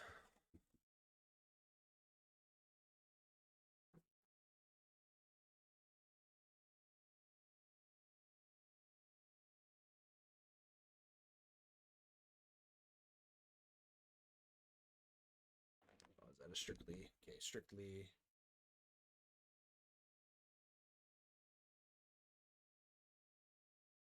Darkness, Soulstone Valkyrie, Schmel. All of Darkness.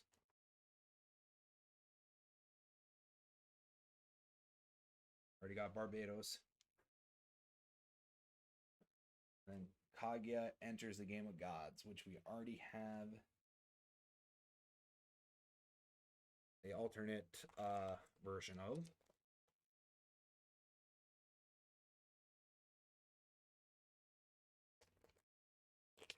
Although I think I need Narel Thoteps enters the Game of the Gods. Let's see, we already have you. We already have you. Now have a full playset of you. Of the Water Mage of Ma'at.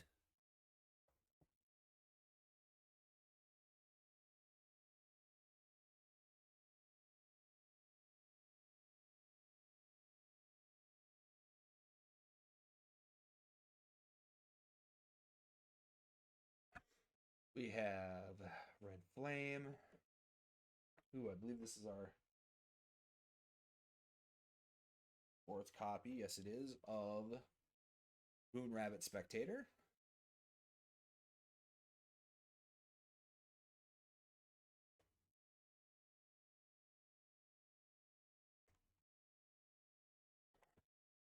Giants Advance, we have a full playset of. What is this? This Means War. Get that up. Quick casting. We play this card without paying its cost. If it is your first spell this game, draw 2 cards. Reveal any number of cards with tails from your hand. This card deals 200 damage. Multiply the number of cards with tails read this way to target player resonator. Interesting. Oh, who is this dude? Galileo Polymath. Cat Resonator.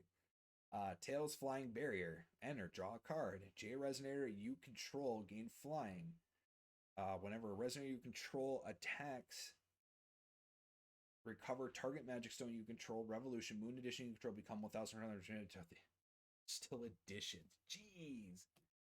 That is good.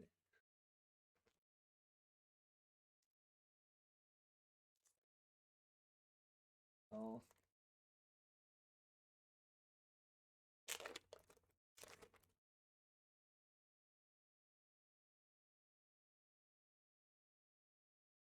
Alright, Ambush Scorpion. Don't have a full play set up. We have him. And War Shall Be, we already have. Fallen from Fate, which looks literally like an Attack on Titan, because you can see the building. We have that, we have that. Ooh, who's this? Let's see. Hegel, Giant of the Dark Sun. Villainous Drain or Evolution. Choose Resonators or chant. Your opponent cannot play this cards of the chosen type as long as the card is in the field. Jeez.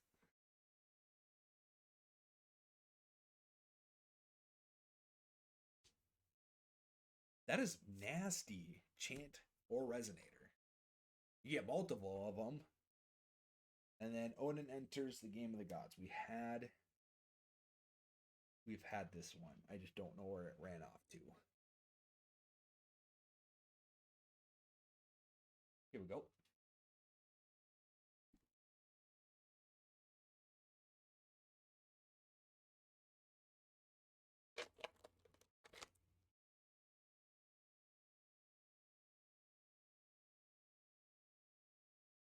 Alright, Soldiers of Minerva. Water Mage, we already have. Rage of Red Flame, we already have. Dark Mage, we already have. Night Moon, we already have. Salamander, we already have. Ooh! Ooh! Tails. The Tails Magic Stone. This is a special Magic Stone. This is the kind of the one I was hinting at, or a type of card I was hinting at while we were talking about the Magic Stones. This one is a Tails. You produce one mana, will. It's generic, whatever. Produce one will of any attribute. Spend this will only to play Resonators with Tails. So, if you're playing a Tails deck, you can literally fill in everything. Choir of the Valkyries. So we're going to put that off to the side. I would want a full playset of this, but I don't know. That it would be great if I did. And there's probably one for villains as well that is just as good.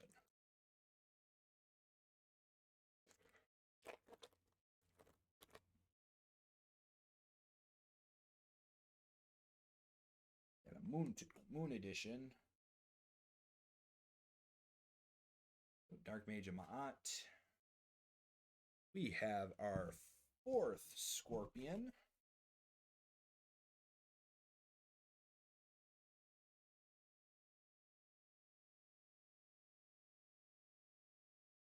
Ambushing Scorpion.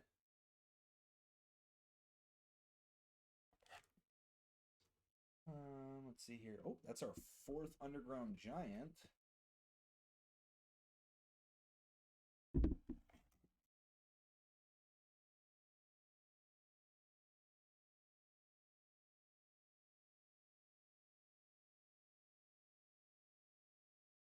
Underground Giant.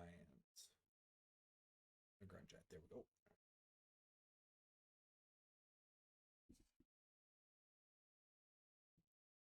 See here, we have 4th Odin's Intimidation.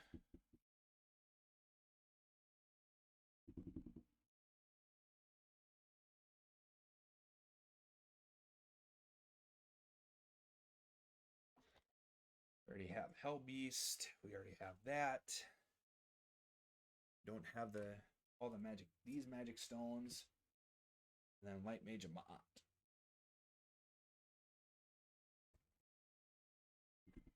Okay, let's see here what we got.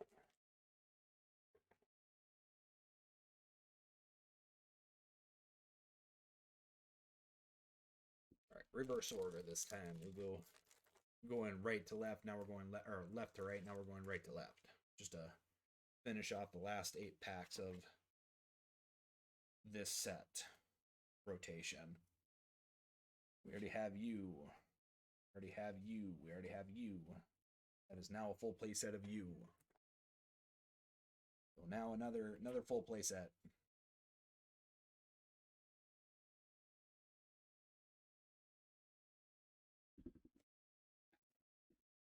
Was Seal of Water and Wind.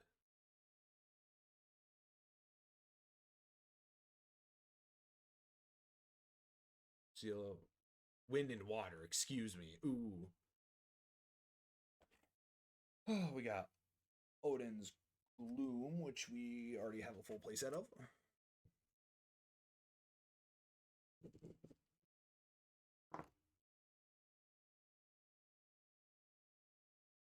Rabbits, we already have a full playset of. I want full playsets of this guy.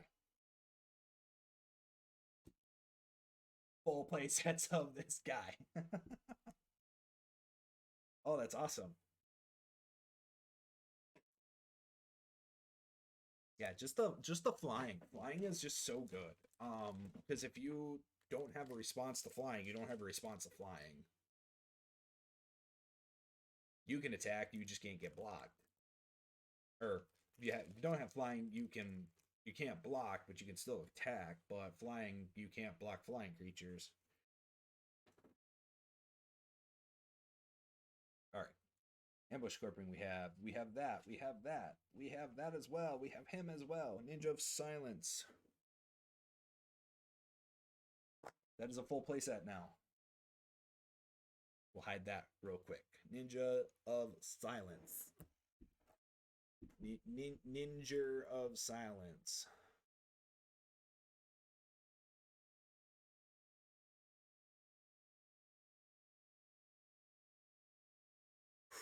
Ninja of Silence. There we go. Bam. Booyah. Here's our Marvel rare. Ma'at, World of Duels and Ascendants. Mythic, when you banish 2 or more entities with Mythic that share a name, banish all but one of them. Enter, draw a card. Players pay 2 more to play Judgment abilities. Prevent all damage that would be dealt to Jade Resonators with tails or Jade Resonators with villains by Jade Resonators with neither tails nor villains. And a holographic.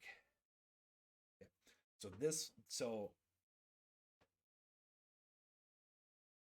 This one is like there should only be like 1 or 2 of these in Marvel rares. This is the Marvel rare. I do not expect to get a full playset of that.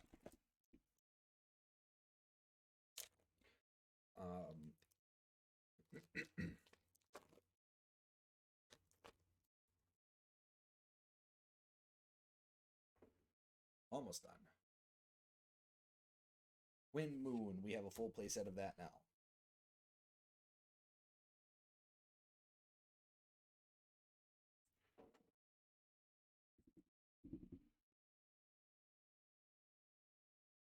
Wind Moon. Wind Moon.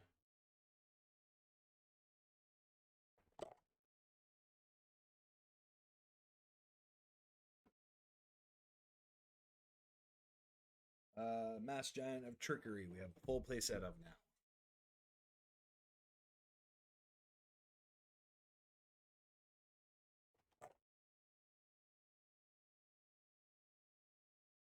Normal Explosive Withdrawal, full playset of now.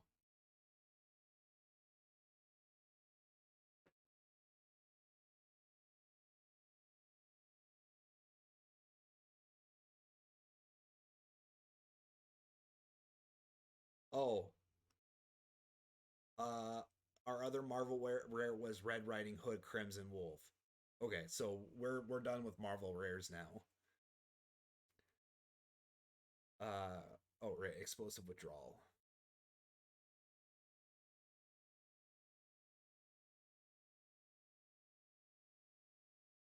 Is it not? It's a full red, so where is it?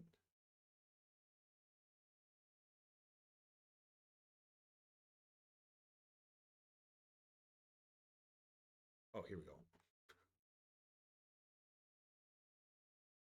Oops, undo.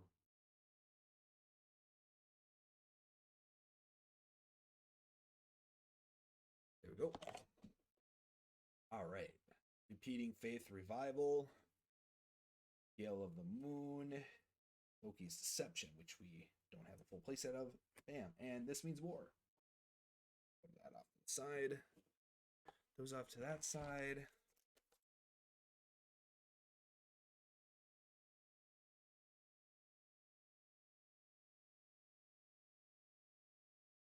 Token. Surprisingly, don't have a lot of tokens. See, Double Blind we have. Calamity Shield we have. I guess Moon Watching we have. Barrier of Trigger we have. Ninja of Silence we have. Bloom we have, which is in. Here we go. Bam. Villains. Produce one. Produce one will of any type. Spend this only to play resonators with villains.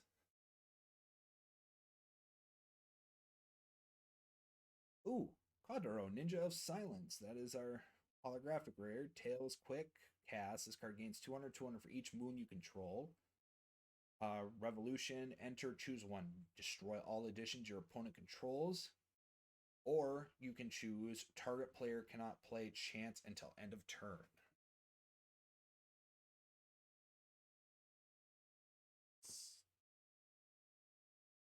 So that's pretty good. Try to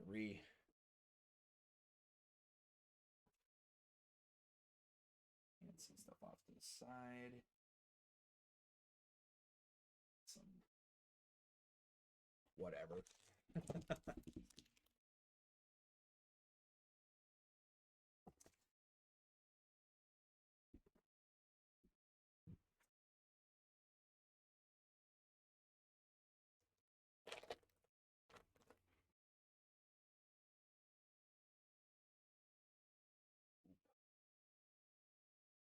Sudden Burst, Moon, we have you, we have you, we have you, we have you. Kaguya enters the field, and then we have you.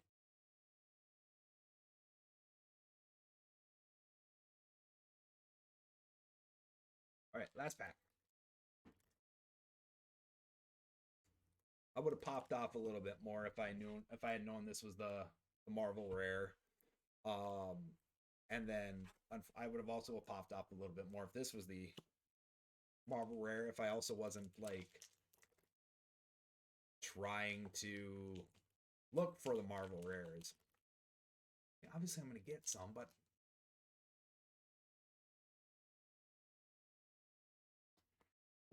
Stone.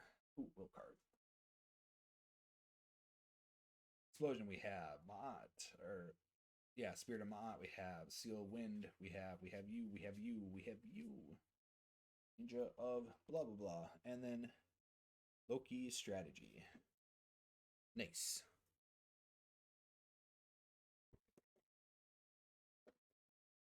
That's it. That's it. We're done.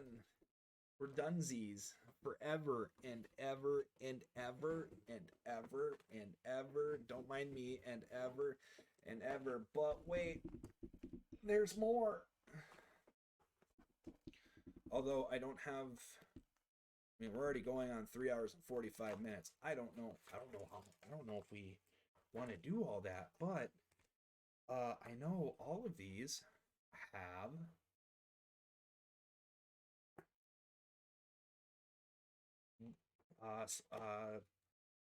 thingamajigs in them. Hopefully they're not all Kaguyas. They might be all Kaguyas.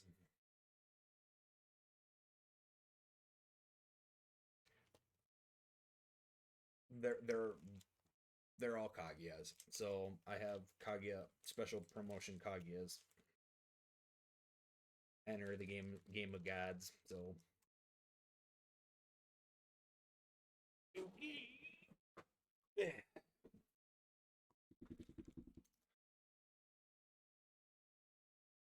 sure I don't bend the cards on accident.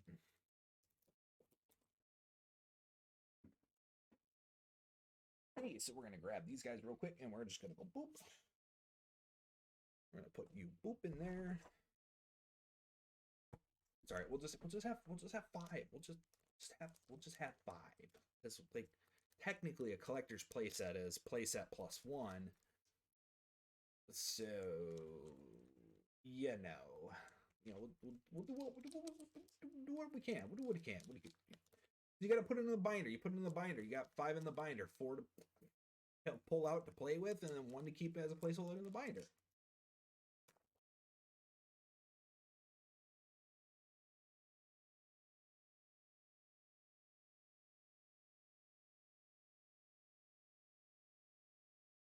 I'm actually kind of bummed out about this because I was like, I'm gonna have so many of this one specific card, and it's not even a common. It's gross. I don't like it. It's gross. It feels gross.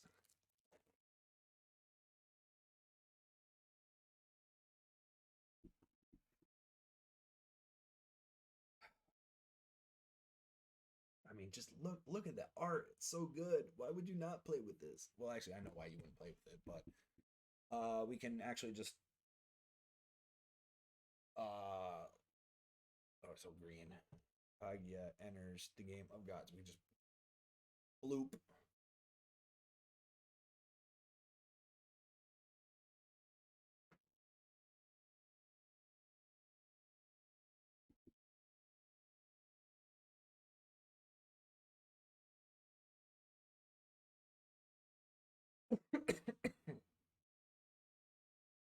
Okay. How to go about this? Well, I think what I need to do is actually just kind of clean this up a little bit. End it here. I'll get stuff going to do this again. Kind of expand this out into its own like mini series. So anybody who came to watch, and those who did come to watch from the Force of Will community, thank you. I appreciate it. Apo is actually a person in one of the discords that I joined to discuss this card game to get re-educated into it. So I'm really hoping to eventually get into a more stable format for card games, because I know we've done Pokemon, we've done Legends of Runeterra. We talked about Magic the Gathering with Mal and Spud on our Sunday stuff. So this card games are awesome. I want to do more of this, but there's just not enough time in the day. That I have work, got the day job, wake up at 6 to be there at 7, to leave at 3:30, get home at 4 type stuff, and then wrapping up my degree. So almost done with that. I should get done next year in the spring. Fingers crossed. So for those who are sticking with me and following, thank you so much for that support. It means a lot. Those who are liking what I'm doing, liking what you're seeing, follow, because there are times when I'm not able to be very consistent with my stream schedule. I'm trying to do Sundays for sure, and then pretty soon Thursdays for sure with Malatak and Spud with a D&D campaign. So we're hoping that we'll start this Thursday. We got to help Althea a little bit with character creation, but then we'll do a session 0, establish world building and lore and special rules and circumstances. Obviously, some stuff might only come up during play because I won't think of everything, but hey, if we can get the base load of it all on this Thursday, this coming Thursday would be awesome. All right, thank you everybody for joining. Have a wonderful night. See you next time. Bye bye.